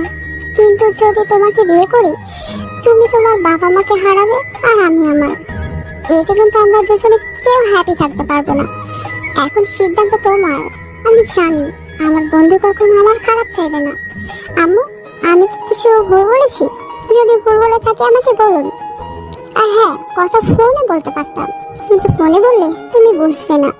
আর আন্টি, আমাকে ভুল বুঝতো। কি আমি কি কোনো ভুল বলছি আন্টি? ওবাইদুল, আপনি কিন্তু একদম ঠিক কথা বলেছে। বন্ধু হিসাবে তোমাকে চাই, সারা জীবন আমার পাশে থেকো। আমার বাবা মা আসছে, তারা গাড়িতে বসে আছে, কথা বলবে? আমার ছেলের বন্ধু বাবা মা আমার বাসায় এসে গাড়িতে কেন? আম্মু নিজে গিয়ে তাদের নিয়ে আসলো, তারপর তাদের সাথে কথা বলা শেষ। আমি চলে যাচ্ছি, খুব তাড়াতাড়ি দেখা হবে। তারপর তাপসীকে বিদায় দিলাম। তাপসী, যদি মুসলিম হতো তাহলে আমি নিজে তোর সাথে ওর বিয়ে দিতাম। ও যে কথাগুলো বলেছে একদম খাঁটি কথা। ও তোর প্রকৃত বন্ধু, যে তোর কখনো খারাপ চাইবে না। আমি সোফায় চুপ করে বসে আছি, সবাই চুপ করে বসে আছে। খানিকক্ষণ বাদে নীরবতার বেড়া ভেঙে আম্মু বলল, মন খারাপ করিস না, তাপসী যেটা করেছে একদম ঠিক। বিয়ে তো দিতে হবে। তোমরা মেয়ে দেখো, আমি তাকে বিয়ে করব। আমার আর কোনো অপছন্দ নেই, যাকে বলবে তাকেই বিয়ে করব। আমি একটা কথা বলবো? বল। তোর ভাইয়ের বিয়ে তুই তো বলবি। ভাইয়ার সাথে যদি নীলাপুর বিয়ে হয় তাহলে কেমন হয়? তা তো আমি ভেবে দেখিনি। কি রে, তোর মতামত কি? আমার কোনো মতামত নেই। তোমার মেয়ে, তোমার ছেলে, তোমার যা ইচ্ছে তাই করবে। What the hell? স্নেহা, তোর মাথা ঠিক আছে? কি বলছি বলতো? বন্ধু হিসেবে দিছি, তাই বলে এটা না যে বিয়ে করতে হবে। This is life partner. আর আমার জীবন সাথী হিসেবে সবাইকে মেনে নেব, তবে নীলাকে না। নীলাকে আমি বন্ধু ভাবি, ওর বাহিরে আর কিছু না। চুপ, কোনো কথা বললো না। আমি যা বলবো সেটাই হবে। তুমি নীলাকে বিয়ে করবে। নীলা, এই নীলা, এদিকে আয় তো। নীলা রুম থেকে আসলো। কি হয়েছে খালাম্মু? যা জিজ্ঞেস করবো সোজাসুজি বলবি। কি হলো? যদি ওবায়দুলের সাথে তোর বিয়ে দেয় তাহলে তোর কি কোনো অমত আছে? আমি পারবো না। আমি ওর জীবন কেড়ে নিতে চাইছিলাম, আর এখন জীবন সাথী কিভাবে হব? যেটুকু শুনেছি সেটুকু বল। বিয়ে করবি কি না নীলকে? তোর মতামত কি? নীলা মুখে কোনো কথা না বলে শুধু ঘাড় কাত করলো। তাহলে এ বিয়ে হবে? ভুল করছো, আমি পারবো না ওই মেয়েকে বিয়ে করতে। তোর সমস্যা কি বিয়ে করতে? তুমি কি জানো ওই মেয়েকে? ওদের বাসায় থাকতাম বলে কত অপমান সহ্য করেছি, তার কোনো হিসাব নেই। আর তুমি বলছো তাকে বিয়ে করতে? আম্মু, বিয়েটা কোনো খেলা না। যার সাথে থাকবো তাকে আঁকড়ে ধরে সারা জীবন থাকবো। মানুষ তো ভুল করে। আমি প্রথম নীলাকে ক্ষমা করেছিলাম, ভেবেছিলাম ভালো হয়ে গেছে। কিন্তু জানো সম্পত্তি পাওয়ার জন্য কত বড় নাটক করে আমার সাথে। আমি বুঝতেই পারিনি যে নাটক করেছে। আম্মু, কি গ্যারান্টি আছে যে ও নাটক করছে না? আমি পারবো না। কথাটা বলার সাথে সাথে নীলা দৌড়ে রুমে গিয়ে দরজা বন্ধ করে দিল। আর আম্মু এসে আমার গায়ে থাপ্পড় দিল। আমি গালে হাত দিয়ে দাঁড়িয়ে আছি। হ্যাঁ, নীলা অভিনয় করেছে, তোকে মেরে ফেলবে, তবু ওর সাথে তোর বিয়ে করতে হবে। আমরা তোর খারাপ চাই না। তুই বুঝছিস না কোনটা অভিনয় আর কোনটা ভালোবাসা? তুই তো নিজে বলিস মেয়েটা কান্না করে শুকিয়ে গেছে, আর মাঝরাতে বালিশে মুখ গুজে কান্না কখনো অভিনয় হতে পারে না। জানিস ভাইয়া, নীলাপু তোকে কত ভালোবাসে। নীলাপু সত্যি তোকে খুব ভালোবাসে। একবার বিয়ে কর, তখন বুঝবি আপু তোকে কতটা ভালোবাসে। নীলার প্রতি আর কোনো ফিলিংস নেই। ফিলিংস আছে, তবে তুই জানিস না, যখন নীলা তোর থেকে দূরে থাকে তখন কিন্তু তুই ভালো থাকিস না। কিন্তু তোর সন্নিকটে নীলা আছে, তাই তুই বুঝতে পারছিস না। হারিয়ে গেলে কিন্তু শূন্যতা বোঝা যায়। আমাকে একটু সময় দাও, ভেবে নেই। আমি আমার রুমে গিয়ে দরজা বন্ধ করে দিলাম। কি করব? আমি কি ভালোবাসি নীলাকে? ভালোবাসি না, তবে দূরে থাকলে থাকতে পারে না কেন? আর মেয়েটা তো অভিনয় আর করছে না, কত শুকিয়ে গেছে। নীলাকে কি বিয়ে করব নাকি বাসা থেকে পালিয়ে যাব? মেয়েটা তো এখন সারাক্ষণ কান্না করে আমার জন্য। অনেক পরিবর্তন হয়ে গেছে। আমি তো বলেছিলাম মেম সাহেবকে কষ্ট দেব না। আমি কি করব? মাথা তো হ্যাং হয়ে যাচ্ছে। আমি তো মেম সাহেবকে ছাড়া থাকতে পারবো না। বিয়েটা কি করে নেব?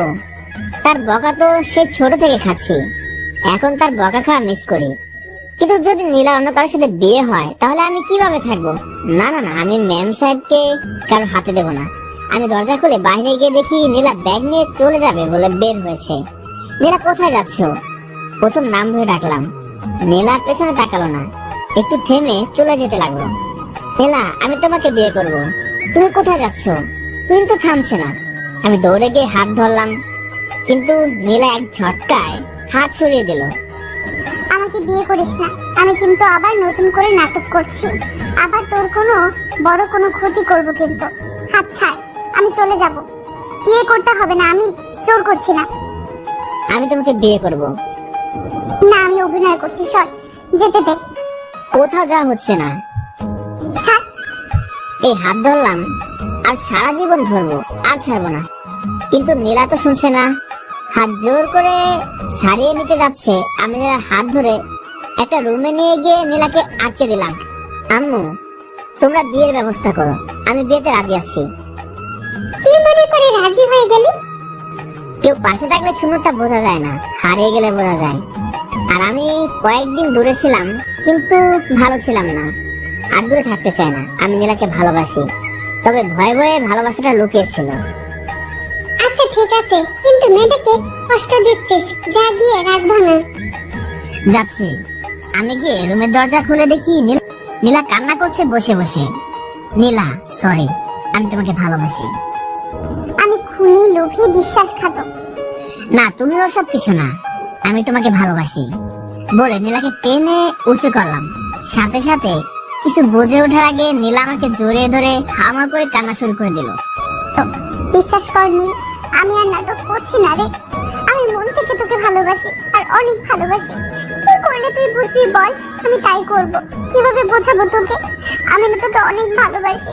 আমি মরে যেতাম, কিন্তু তোকে যদি একটু পাই সেই জন্য আর কিছু করছি না। আমি নীলাকে আরো শক্ত করে জড়িয়ে ধরলাম। না, আমি তোমার কিছু হতে দেব না। আমি সরি, তুমি শুধু আমার, আমি তোমার কিছু হতে দেব না, আর কোথাও যেতে দেব না। আমি কিন্তু সত্যি অভিনয় করছি না, মন থেকে তোকে ভালোবাসি। আমি তোমাকে বিয়ে করতে চাই, আর পুরনো সবকিছু এখন এখানে কবর দিয়ে দেব, আর কেউ কোনো কথা তুলবো না। তবে প্রপোজ করতে হবে। আসলে তো পারি না, তুমি করবে, শিখিয়ে দেবে।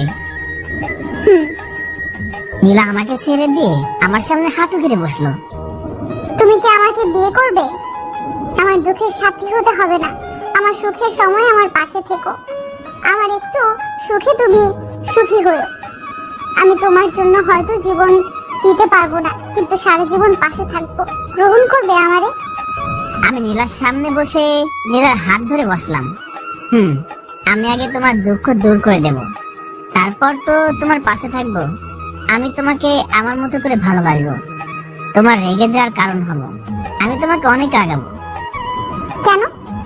আমি যে তোমার ওই রাগের চেহারাটার মায়ে পড়ে গেছি, আমি যে তোমার ওই রাগের চেহারার মায়ে জড়িয়ে গেছি। আমি তোমার বমি বমি ভাবের কারণ হতে চাই।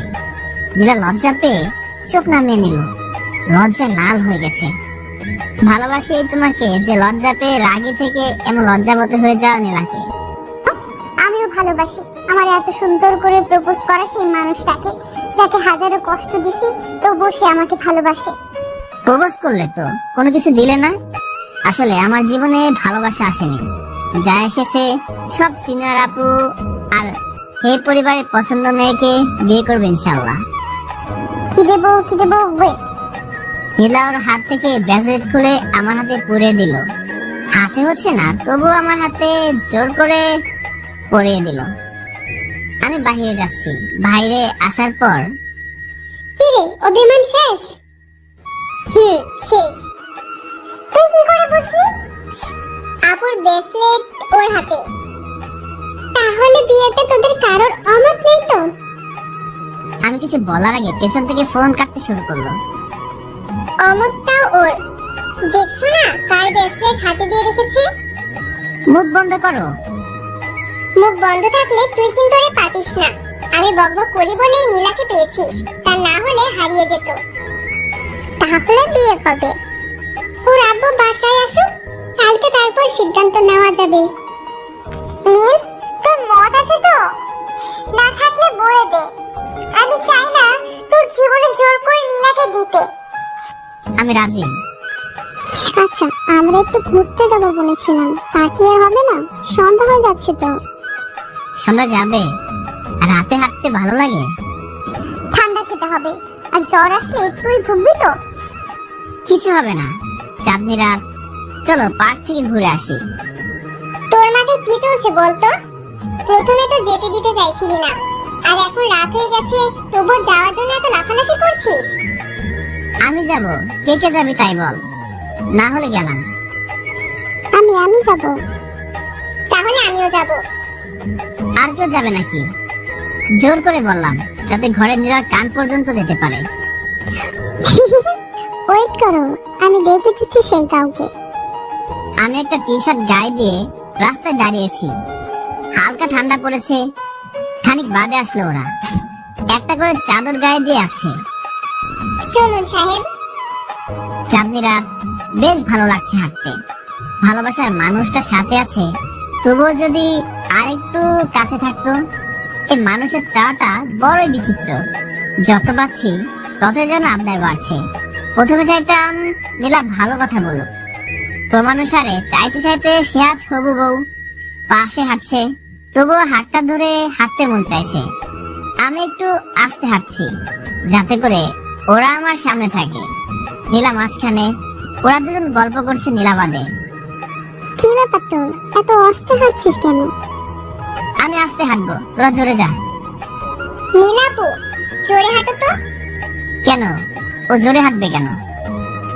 ও বুঝেছি, স্নেহা ওর বউকে ছেড়ে দে, চাঁদনিতে একটু চন্দ্র বিলাল করুক, আমরা একটু আগেই যাই।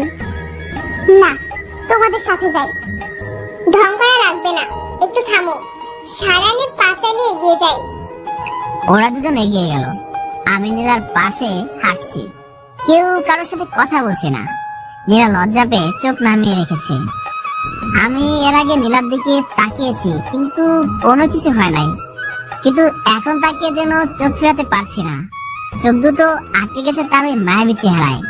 চাঁদনি রাতে চাঁদের জ্যোৎস্নায় নীলাকে যেন অনেক বেশি সুন্দর লাগছে। সাদা চামড়ায় চাঁদের আলো, চোখ ফিরছে না। মেয়েটা মাটির দিকে ফিরে হাঁটছে। আমি তার দিকে, তার চুল, তার মাথার খোপা, তার কানের ঝুমকো, তার ঠোঁটের ওই লজ্জা পাওয়া হাসি, সবকিছু প্রেমে পড়ে যাচ্ছি হাজারো বার। নীলা, হাত ধরে হাঁটবো? খুব ইচ্ছে করছে প্রিয়, খুব ইচ্ছে করছে প্রিয় মানুষটার হাত ধরে হাঁটবো। অনেক দিনের স্বপ্ন প্রিয় মানুষটার হাত ধরে কোন এক চাঁদনি রাতে শিশিরে ভেজা ঘাসে তার হাত ধরে হাঁটবো। নীলা কোনো কথা না বলে হাঁটতে এগিয়ে দিল। নীলার ঠান্ডা হাত আমি ধরলাম। নীলা, কিছু বলছো না যে? বিরক্ত হচ্ছে নাকি? না না, বিরক্ত হচ্ছি না। জানো, আজকে না তোমার সামনে আসতে লজ্জা লাগছে। এটা কিন্তু অপরাধ বোধের লজ্জা না, কেমন জানি লাগছে। তোমার দিকে আজকে তাকাতে এত লজ্জা কেন লাগছে? মেয়েদের বিয়ের আগে প্রিয় মানুষটির সামনে যেতে লজ্জা লাগে, তাই সে যত পরিচিত হোক না কেন। নীল, হুম হাতটা একটু শক্ত করে ধরবে?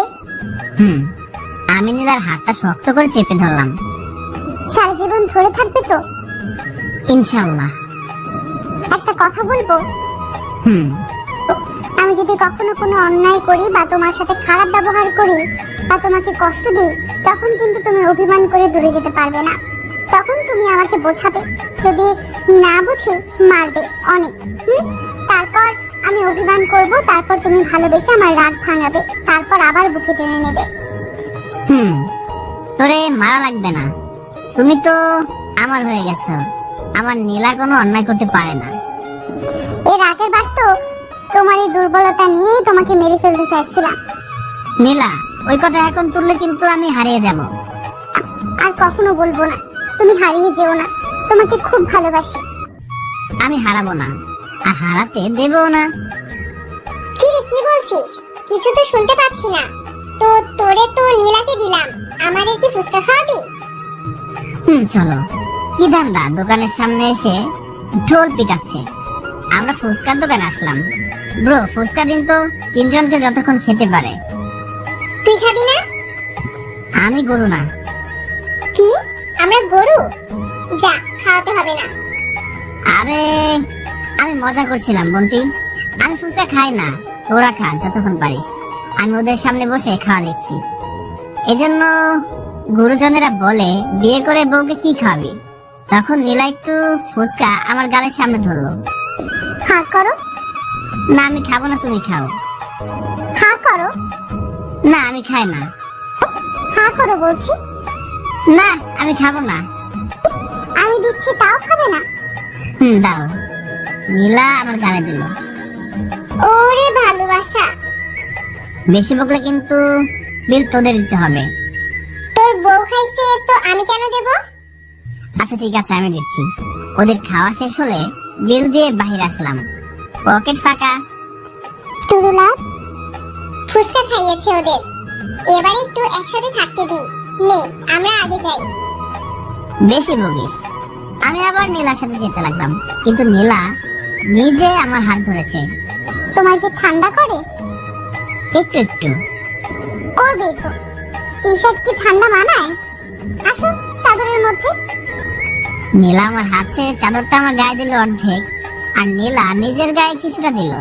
নীলা আমার হাতটা নিয়ে ওর ঘাড়ে দিল, দিয়ে বাম হাত দিয়ে আমার পেছন থেকে আর ডান হাত দিয়ে আমার হাত ধরে আছে।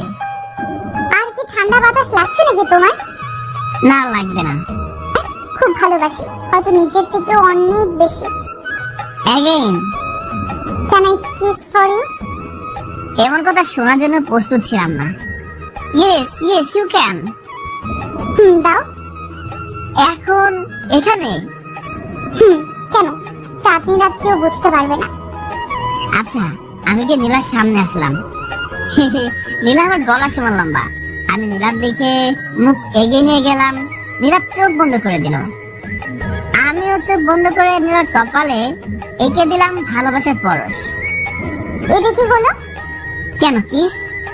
এটা কিস? তুমি কি বাচ্চাদের কিস করছিস? কেন? জানিস না গার্লফ্রেন্ডকে কিভাবে কিস করতে হয়? আর আমি তো তোর বউ। না, জানি না। ওয়েট, শিখিয়ে দিচ্ছি। আহ, নীলা তাড়াতাড়ি আমার মুখ চেপে ধরলো। পায়ের উপর কেন দাঁড়াচ্ছ? কিস করবো তাই। তাই বলে? চুপ থাকতো, কিস করতে দে। নীলা তো আমার পায়ের উপর উঠে দাঁড়ালো। কিস করতে কি পায়ের উপর দাঁড়াতে হয়? কি হয় কি না দেখা যাবে, চুপ করে থাকতো। নীলা আমার পায়ে দাঁড়িয়ে আমার গলা দুই হাত দিয়ে ধরে রাখছে। এবার আস্তে আস্তে আমার দিকে এগিয়ে এলো। আমি দেখতে পাচ্ছি নীলার মিষ্টি ঠোঁট থর থর করে কাঁপছে। এতটা কাছে এসেছে যে গরম নিঃশ্বাস আমার ঠোঁটে লাগছে। নীলা যে কাঁপছে সেটা বুঝতে পারছি। আস্তে আস্তে নীলা ভালোবেসে চার ঠোঁট এক করে দিল। তখন যে শরীরের ভেতর দিয়ে বিদ্যুৎ বয়ে গেল। আমি কেঁপে উঠলাম আর নীলাকে শক্ত করে চেপে ধরলাম, কিন্তু নীলা ছাড়িয়ে দৌড় দিল। মুহূর্তটা যে এত সুন্দর ছিল যে ভোলার মতো না। আমি কোথায় আছি, কিভাবে আছি, কখন, কিছু হুঁশ নেই। ঠান্ডাও তখন লাগছে না। ভালোবাসার মানুষের কাছ থেকে ফার্স্ট কিস পেলাম, তাও এত সুন্দর করে। তখন আমি আর যেন আমার মধ্যে নেই, হারিয়ে গেছি তার মধ্যে। আমি আস্তে আস্তে বাসায় আসলাম। আসবার পর দেখি সবাই এক জায়গায় বসে আছে। তোর আসতে দেরি হলো যে? দেখ কোথায় আটকে গেছিল। মাথা ঘুরছে। কি রে, ঠিক আছিস তো? ঠান্ডা লাগছে নাকি? বলেছিলাম বাহিরে যাস না। দূর, আমার মাথা থেকে ওই মুহূর্তটা এখন যায় নাই, তার জন্য মাথা ব্যথা করছে। না, ঠিক আছি। আচ্ছা চল খেয়ে নে। না আম্মু, অনেক কিছু খেয়েছি, আর কিছু খাবো না। তুই খাবি না? না, আমার পেট ভরে আছে। তুই আবার কি খেলি? কিছু না, যা খেয়েছি তা অনেক পুষ্টিকর খাবার। আর ঘুমানোর আগে আরেকবার খাবো, তাহলে আর ক্ষুধা লাগবে না। নীলা তো লজ্জা লাল হয়ে গেছে, কোনো কিছু বলছে না, মুখে চাপা হাসি দিয়ে রাখছে। তোমরাও খেয়ে নাও। চলো তোমরা খেয়ে নাও। আম্মুরা খেতে চলে গেল। কি খেয়েছিস রে যে পেট ভরে গেছে? তোর বয়স কত রে? সবসময় এক কাঠি বেশি বুঝিস। আমি কি খেলাম তোকে কেন বলবো? যা, বলতে হবে না। যা তো যা। নীলাপুকে নিয়ে যাই? না, থাক থাক, আমি নীলার সাথে কিছু কথা বলবো। আচ্ছা বলো, অন্য রুমে আছি। হ্যাঁ, কিন্তু ওরা দুজন উঠে চলে যাচ্ছে, সাথে সাথে নীলাও চলে যেতে লাগলো। এই তুমি কই যাও? কিন্তু কোনো কিছু না বলে চলে গেল। যাওয়ার আগে শুধু আমার দিকে একবার তাকালো। তাকালো তো নয়, যেন তীর মারলো। আচ্ছা, একা পাই, তখন দেখাবো কিভাবে পালাও। দূর, চলে গেল। আমি ভাবলাম আরেকবার, কিন্তু তার হলো না। বাইরে ঠান্ডা, তাই আমার রুমে আসলাম। এসে চুপচাপ বসে আছি। রাত তখন 11 বাজে। সবাই শুতে চলে গেছে। কম্বল গায়ে দিয়ে শুয়ে পড়লাম। ফোন হাতে নিতেই তো অবাক, এটা কার ফোন? আমার ফোন কই? তখন ফোনে ফোন আসলো। একে আমার নাম্বার থেকে ফোন আসলো। কে আপনি? আমার ফোন কোথায়? ফোন তার মালিকের কাছে আছে। কোনো সমস্যা? এটা কি তোমার ফোন নীলা? কি ঘুমাচ্ছ নাকি? আমার ফোন নিলে কেন? তোমার নাম্বার ছিল না তাই ফোন নিলাম। তোমার সব কিছু তো আমার, তাই না? অধিকার দিছো তো? দিছি তো। আমি কিন্তু তোমাকে খুব জ্বালাবো। তো জ্বালাচ্ছ? কই, এখন কি করলাম? ভাবলাম আরেকবার করবো, কিন্তু তুমি চলে আসলে কেন? এই তোমার কি কোনো আক্কেল জ্ঞান নেই? কোথায় কি বলতে হয় জানো না? আম্মুদের সামনে কি বলছো? তখন কত লজ্জা লাগছিল বলো তো। তো কি করব, তুমি তো আমাকে মাতাল করে দিচ্ছ। জীবনে একটা সিনিয়রের সাথে প্রেম করছি, বাট কোনোদিন স্পর্শ করে দেখিনি, কারণ আমার অধিকার নেই।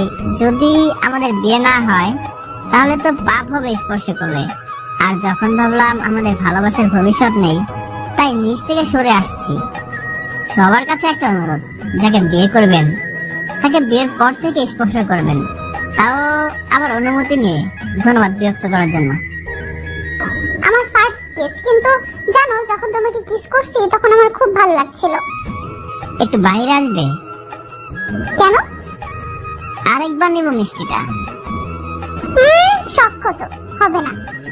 প্লিজ। না তো। কিস না করলে ঘুম আসবে না। আগে ঘুমাতে কি করে? আমি আগে তো পাইনি ওই মিষ্টি, এখন আরেকবার পেতে চাই। হবে না।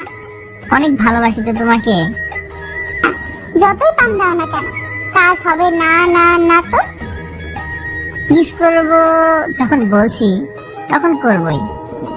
সেই ক্ষমতা সে তোমার নেই, তুমি ঘুমাও। আচ্ছা, গুড নাইট। সবুর করো, সবুরে নেওয়া ফলে তোমার সবুরে অনেক ভালোবাসা ফলবে। তোমাকে কোনো কিস করতে হবে না। আমি ফোনটা কেটে দিয়ে উঠে বসলাম। তখন দেখো কি করি। কি করতে দেবে না? আমি আস্তে আস্তে দরজা খুলে পাটি পিটি নীলার রুমের দিকে এগিয়ে গেলাম। 2টা রুমের পর নীলা রুম। রুমের সামনে গিয়ে দেখি দরজা দেয়া। দরজায় হ্যাশবোন গোল, যা মোড়া দিলেই খুলে যাবে, যা বাহির থেকে হোক আর ভেতর থেকে হোক। আমি অনেক সতর্কতার সাথে দরজা খুললাম। রুমের লাইট বন্ধ করে দেওয়া। পা টিপে টিপে নীলার দিকে এগিয়ে গেলাম। নীলা চোখ বুজে শুয়ে আছে। আস্তে আস্তে গিয়ে নীলার মুখ চেপে ধরলাম। নীলা ভয় পেয়ে গেল, চিৎকার দিতে যে তখন আমি বেড লাইট জ্বালিয়ে দিলাম। আমাকে দেখতে পেয়ে, না, তুমি এখানে কেন? যাও, চলে যাও আমার রুম থেকে। আমি কত ভয় পেয়েছি বলো তো। তুমি কি যেন বলেছিলে? আমাকে কিস করা হবে না? চলে যাও, না হলে আমি কিন্তু চিৎকার করব। হি হি হা হা হা। আচ্ছা, চিৎকার করো, করলে সবাই আসবে, তখন তুমি কি বলবে?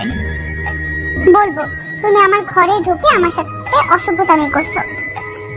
তখন তোমার সাথে আমার বিয়ে দেবে, তাই না? হুম। তাহলে চিৎকার দাও, যেন আজকে বিয়ে দেয়। তাহলে সবসময় তোমাকে পাবো আর আনলিমিটেড কিস করতে পারবো। তুমি এখন আমার সাথে কি করবে? দেখবে কি করি? না, তুমি যাও। আমার পাওনা দিয়ে দাও, চলে যাচ্ছি। না দিলে এখানে থাকবো। না দিলে? জোর করে নেব। যাও তো, দেব না। আমি খাটে নীলার দিকে এগিয়ে গেলাম। নীলা ভয় পেয়ে খাট থেকে নামতে যাবে, আমি অমনি হাত চেপে ধরলাম। কিস তো করবোই, যত দেরি করবে তত দেরি হবে। এখন কোনো সমস্যা হবে না। ওকে, সিনাও। আমি নীলাকে টেনে খাটে নামিয়ে নিলাম। 2 হাত চেপে ধরলাম। নীলা তো মুখ বন্ধ করে আছে, সর্বশক্তি দিয়ে মুখ চেপে ধরে আছে। আমি তখন ওর কাণ্ড দেখছি, চোখ বুজে আছে, এক ঠোঁট দিয়ে আরেক ঠোঁট চেপে আছে। এভাবে কিস করা যাবে না, আর গেলেও কোনো ফিলিংস আসবে না। আইডিয়া। আমি নীলাকে ছেড়ে দিলাম। ঠিক আছে, যখন মত নেই তখন আর জোর করবো না। আমি মিথ্যা রাগ দেখে আসতে চলে আসতেছি আর ভাবছি কখন এসে আটকাবে। প্ল্যান মাফিক নীলা পেছন থেকে আমাকে অনেক শক্ত করে জোরে ধরলো। টোপ লেগেছে। তুমি যা ইচ্ছে তাই করো, অনেক কিস করো, যা মন চায় তাই করো, তবুও রাগ করো না। আমার পেছন থেকে জোরে ধরে ফোপাচ্ছে। আমি নীলাকে সামনে ফেরালাম। এই পাগল, কান্না করছে কেন? কোথায় যাচ্ছ? কোথাও না। কোথায় যাবো বলো? তোমাকে হারিয়ে ফেলবো না তো? চলে যাবে না তো আমার কাছ থেকে? আমি নীলা হাতটা শক্ত করে ধরলাম। এই হাত দুটি যখন ধরেছি ছাড়বো না। তোমার উপর রাগ করবো নীলা, অনেক রাগ করব, অভিমান করব, অনেক অভিমান করব। এসব রাগ অভিমান ছেড়ে চলে যাওয়ার জন্য না, আরো বেশি ভালোবাসা পাওয়ার জন্য। আমি রাগ করব দূরে থাকার জন্য না, কাছে পাওয়ার জন্য। অভিমান করে কথা বলা বন্ধ করে দেব, ওটা হারাবো বলে না, আরো বেশি আপন হবার জন্য। আমি একবার যখন তোমার হয়েছি, তোমার কাছে সারা জীবন থাকবো। যদি তুমি আপন করে রাখো তবুও থাকবো, আর যদি তাড়িয়ে দাও তবুও থাকবো, তবে অদৃশ্য হয়ে। সাথে সাথে নীলা আমার মুখ চেপে ধরলো। দেখো, আমি হয়তো স্বাভাবিকভাবে তোমাকে কিছু বলবো না, কিন্তু কোনো কষ্ট দেব না। কিন্তু সাংসারিক জীবনে যদি কোনো অন্যায় করি আর যদি মনের ভুলেও বলি আমাকে ভুলে যাও বা আমাকে একা থাকতে দাও, তখন তুমি কি করবে বলো তো?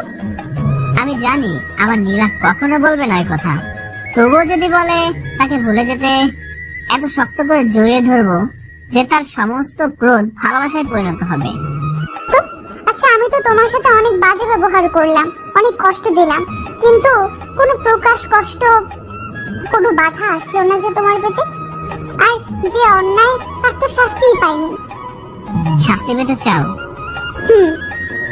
আজকে থেকে ওইসব কথা কখনো বলতে পারবে না, কখনো মন খারাপ করে থাকতে পারবে না, কখনো কান্না করতে পারবে না, সবসময় মুখে হাসি থাকবে। সমস্ত কথাগুলো যা তোমায় কষ্ট দেয় সেসব আমার সাথে শেয়ার করতে হবে। সবসময় আমার সাথে দুষ্টু মিষ্টি ঝগড়া করতে হবে, বকা দিতে হবে। জানো, তোমার ওই রাগী মুডটাকে না বড্ড বেশি ভালোবাসি। যখন তুমি আমাকে বকা দাও তখন খুব ভালো লাগে। আর সব থেকে ইম্পর্টেন্ট হলো আমাকে অনেক আদর দিতে হবে, অনেক। সারাদিন যখন মন চাইবে তখন পাপড়ি দিতে হবে। এই হলো তোমার শাস্তি। এটা শাস্তি না ভালোবাসা? তো যারা নিজের থেকেও বেশি ভালোবাসি তাকে কিভাবে শাস্তি দেব? তার কিছু হলে আমি কি ভালো থাকবো? নীলা তখন আমার চোখের দিকে তাকালো, আস্তে আস্তে নিজের সমস্ত ভর আমার উপর ছেড়ে দিল। আমার গলায় দুই হাত দিয়ে আমার মাথাটা নিচু করে আবারও সেই সুস্বাদু মিষ্টি দিয়ে দিল। তবে এবার অনেকক্ষণ ধরে কিস করলো। একরকম হাঁপিয়ে গেছি আমি তাড়াতাড়ি ছাড়িয়ে নিলাম। ব্যাস ব্যাস, আর চাই না, পেট ভরে গেছে। মন, তোমাকে দেখে মন ভরে না, আর কিস করে কি মন ভরে? আচ্ছা অনেক রাত হয়ে গেছে, যাও ঘুমিয়ে পড়ো। তোমাকে ছেড়ে যেতে মন চাইছে না, মন চায় তোমার কাছে থাকি, আর তুমি আমার বুকে মাথা রেখে ঘুমাও। বিয়েটা হোক তখন হবে। লক্ষ্মীটি একটু ওয়েট করো, যাও গিয়ে ঘুমাও।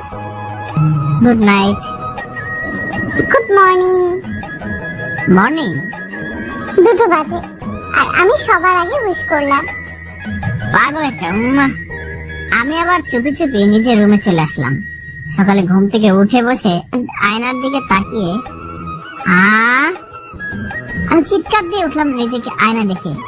এটা তো মুখ না, যেন কোনো পেন্টিং করা, কোনো চিত্রকলা। কি করতে পারে? আমি রাগে রাগে বাইরে এসে দেখি 3 পাণ্ডব বসে বসে গল্প করছে আমাকে দেখে। নীলাপু, তোমার বিয়েতে কি কোনো জোকার বলেছো? কই না তো। তাহলে জোকার আসলো কই থেকে? জোকার কাকু, আপনি রং নাম্বারে এসেছেন। বলো, কে করলো এই অবস্থা? কণ্ঠটা চেনা চেনা লাগছে, কোন জায়গায় শুনেছি। ভালো ভালো বল কে করেছে, না হলে কিন্তু আমি তোদের ছাড়বো না। এনা কণ্ঠ ভাইয়ের মতো, বলো। দেখ, আমি কিন্তু রেগে যাচ্ছি। তখন আম্মু আসলো, এসে তো তিনিও হাসছেন। আম্মু, বলো তো কে করেছে? এরা তো শিকার হবে না। যা, তুই কি ফ্রেশ হয়ে আয়, খেতে দিচ্ছি। তোদের সাথে বকে কোনো লাভ নেই। ঠিক আছে, একমাকে শীত যায় না, আমি দেখে নেব। আমি ওয়াশরুম থেকে ফ্রেশ হয়ে বাহির আসলাম। আমার মুখে কালি দেওয়া, আমি ছাড়ছি না। আমি কি ওদের থেকে দূরে একটা চেয়ারে বসলাম। কেমন দিলাম? প্রমাণ কর কে দিছে।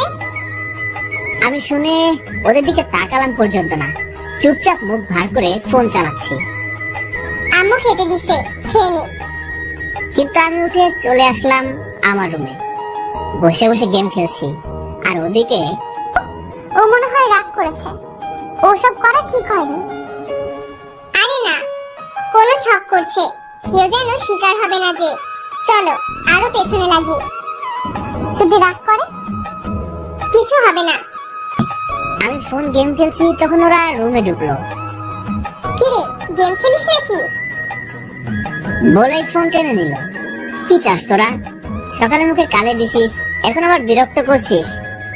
চলে যেতে বললেই হয়, এভাবে তাড়াচ্ছিস কেন? আমি তো এসে তোদের সবার বোঝা হয়ে গেছি, বিরক্তের কারণ হয়ে গেছি। দেখি সাথে সাথে 3 জনের মুখ কালো হয়ে গেছে। ভাইয়া, আমি বুঝতে পারিনি, সরি, আর মজা করব না। আমি না মজা করে গালি দিছি। আসলে তোকে না রাগাতে ভালো লাগে, কিন্তু অত রেগে যাবি বুঝতে পারিনি। আর বিরক্ত করব না। নে তুই গেম খেল, চলে যাস না যেন। সরি, আমি তোমার মুখে ওসব করেছি, প্লিজ ক্ষমা করে দাও। স্নেহা কিছু করেনি, আমি সব করেছি, আমি কখনো করব না।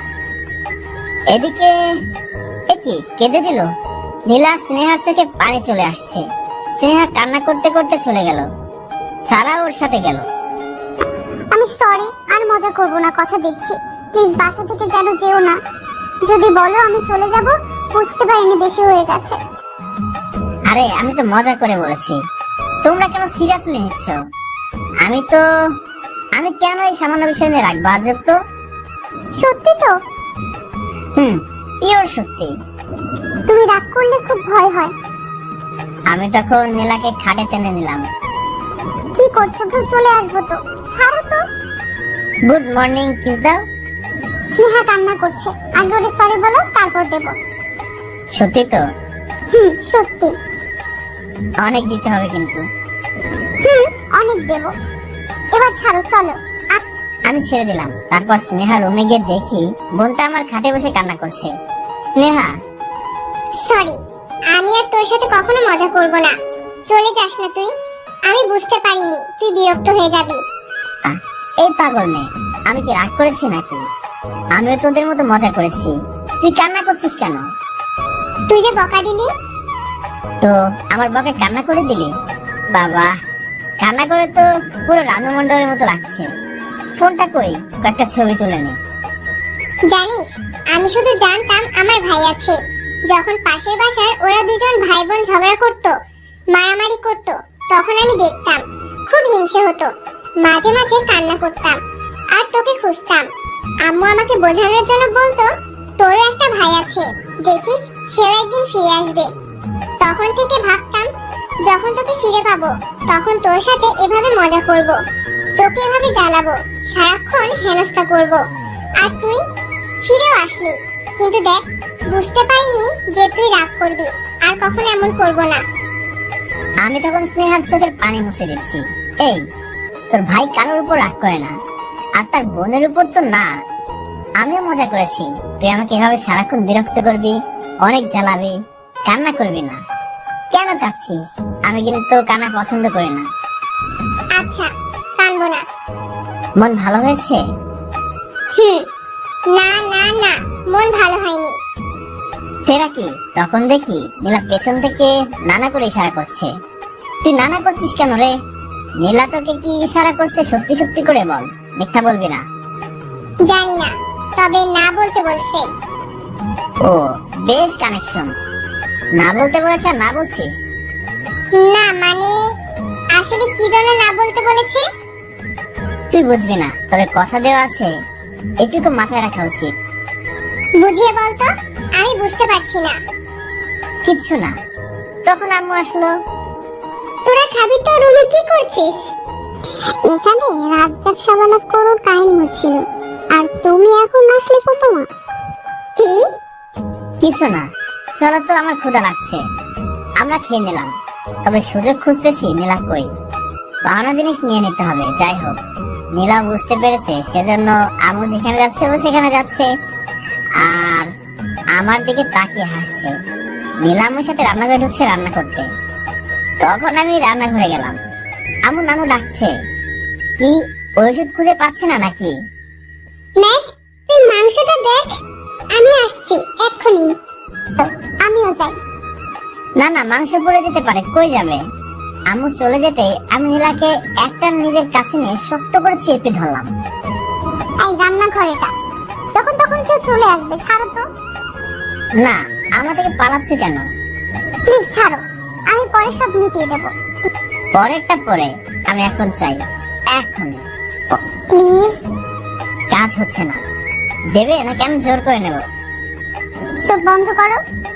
ঠোঁটে কিন্তু। চোখ বন্ধ করো। আমি চোখ বন্ধ করলাম। তখন নীলার নাকটা আমার নাকে ঘষে দিল। ওই আম্মু চলে এসেছে। আমি তাড়াতাড়ি ছেড়ে দিয়ে সরে আসলাম। তাকিয়ে দেখি কেউ নেই। তখন নীলা দৌড়ে চলে গেল। দরজার কাছে গিয়ে সুযোগ পাই তখন দেখবে। চিটিং করার মজা বোঝাবো। ওয়েট করে আছি। তখন আম্মু আসলো। তুই কি করছিস? কই আমি তো চিনি নিতে আসছি। চিনি নিয়ে কি করবি? ফ্রেশ প্যাক বানাবো। হাত দে। আমি হাত দিলাম, আম্মু তখন আমার হাতে খানিক চিনি দিল। আমি চিনি হাতে নিয়ে চলে আসলাম। কি আর করবো, চিনিগুলোই খেলাম। আসছিলাম ভালোবাসার মিষ্টি খেতে, আম্মু দিল চিনি ধরিয়ে হাতে। কি আর করবো, এও মিষ্টি খাই, দুধের স্বাদ বলে মেটাই। আমি রুমে এসে আবার গেম খেলছি। তখন খানিক বাদে নীলা আমার পেছনে এসে আমার জড়িয়ে ধরলো। কিচ্ছু বলার আগেই আমার সামনে এসে কয়েক সেকেন্ড কতগুলো কিস করে দৌড়ে চলে গেল। কোনো কথা বললো না। বুঝি না এটা মেয়ে নাকি অন্য কিছু। ঝড়ের মতো এসে চলে গেল। তখন আবু বাসায় আসলো, তাই আমি বাইরে গেলাম। আবু বিয়ের কথা বললো। সবকিছু শুনে আবু 2 দিন পর বিয়ের দিন ঠিক করলো। 2 দিন পর বিয়ে হয়ে গেছে। আমি বাসা ঘরের সামনে দাঁড়িয়ে আছি। ভেতরে যাব, কিন্তু সামনে দাঁড়ানো রক্ষী। টাকা না দিলে ভেতরে যেতে দেব না। কিসের টাকা? ট্যাক্স। বাসর ঘরে যেতে কি ট্যাক্স লাগে? দিবি কিনা বল। এই নে, পাঞ্জাবির পকেটের কোণে পড়ে থাকা 1 টাকার একটা কয়েন দিলাম। আমি কি ফকির যে কয়েন দিয়ে ফকির বিদায় করছিস? তো টাকা চাইলি যে? কর করে 2টা 1000 টাকার নোট দে। না দিলে ছাদে গিয়ে ঘুমাবি। আমার কাছে নেই। কত আছে? 1000। তাই দে। আমি টাকা দিলে দরজা খুলে দিল। জানি টাকা না দিলে পেছাল বাঁধবে, তাই দিয়ে দিলাম। ঘরে গিয়ে দরজা বন্ধ করে দিলাম। আমারই যেন নার্ভাস লাগছে। প্রথম তো, পরের বার ঠিক হয়ে যাবে। আমি এগোতে নীলা নেমে আসলো। আমারে সালাম করার উদ্দেশ্যে নিচে হলো। তখনই আমার পা জড়িয়ে ধরলো, আবার কান্না করে দিচ্ছে। আমি তাড়াতাড়ি তুলে নিলাম। কি শুরু করলে আবার? ক্ষমা করে দিছো তো আমাকে? তুমি জানো না, আর আমাদের তো সব মিটে গেছে। তারপর তুমি কেন আবার? আমি কিন্তু ওইসব পছন্দ করি না। নিজেকে ক্ষমা করতে পারছি না, কি করব? ভালোবাসো আমাকে, অনেক ভালোবাসো। দেখবে নিজেকে ক্ষমা করতে পারছো। বাসি তো, নিজের থেকে অনেক বেশি ভালোবাসি। আমাকে কখনো ছেড়ে যাবে না তো? ছেড়ে যদি যাই তো ভালোবাসলাম কেন? আর তোমাকে ছেড়ে কিভাবে থাকবো? তুমি তো আমার ম্যাম সাহেব। যদি কখনো অন্যায় করি অনেক নিরো, কিন্তু কথা বলা আর ছেড়ে যেও না। তোমার কি মনে হয় আমি ছেড়ে চলে যাব? না, কখনো না। আর আমি যদি কখনো যেতে চাই, যেতে দেবে না। রাগ করলে শক্ত করে জড়িয়ে ধরো, দেখবে আমার রাগ ভেঙে যাবে। রাখতেই দেবো না। I am the happy girl in the world. কেন? তোমাকে পেয়ে। আমিও। আজকে থেকে কিন্তু আমার সব দায়িত্ব তোমার। আমারে হাসাবে, কাঁদাবে, রাগাবে, রাগ ভাঙাবে, আর অনেক ভালোবাসবে। আচ্ছা, তারপর কিছু ফরজ নফল শেষ করে খাটে বসলাম। এবার কি বলো তো? 1টা বাজে, ঘুমাতে হবে। কি ঘুম? তাও এখন? তো ঘুমাবে না? তবে সকালে। এখন কি করবে? জানো না? জানি না। আচ্ছা, তুমি ঘুমাবে কোথায়? এখানে। কেন? আমার বর যে তুমি, আর বরের বুকে ঘুমাতে হয়। কে বললো? বলা লাগে না, আমি জানি। আদর? জোর করে নিলে কি করবে? নাও না, আজ আর পালাবো না। তো কি করবে? না, অনুভব করব। কিভাবে? তুমি হয়তো রাগ করতে যে তোমার কাছে আসতাম না তাই, কিন্তু তুমি হয়তো জানো না নীলা তোমার কাছে আসার জন্য ব্যাকুল হয়েছিল। তোমার কাছে আসলে কোথাও যেতে মন চাইতো না, কিন্তু বিয়ে হয়নি সেই ভয়ে রাতে দাঁত কামড় দিয়ে তোমার থেকে সরে যেতাম। এখন তো আর যাবে না, আর এখন তো তুমি আমার বউ। তোমার মুখে বউ ডাক শুনলে গায়ের পশম দাঁড়িয়ে যায়। কেন? বুঝবে না। লাইট বন্ধ করি? না, থাক। কেন? দেখবো আমার বরকে। আমি কিছু বলার আগে মেঘ আমার উপর উঠে বসলো। এই ঠোঁট আমার, এই নাক আমার, এই বুক আমার, তোমার সবকিছু আমার, শুধু আমার, শুধু আমার, অন্য কারো না। কথা বলতে দিল না, আমার ঠোঁটে আঙুল রাখলো। আস্তে আস্তে আমার দিকে ঝুঁকে আসলো। কারোর গরম নিঃশ্বাস অনুভব করতে পারছি। নীলা ঘামছে, কাঁপছে, তার গোলাপি ঠোঁট। সে আস্তে আস্তে আরো কাছে চলে আসলো। অনেক কাছে এসে আমার ঠোঁটের সাথে তার গোলাপি ঠোঁট এক করে দিল। জানি না কতক্ষণ রাখছিল। আমি আবার হাতে ছাড়িয়ে নিলাম।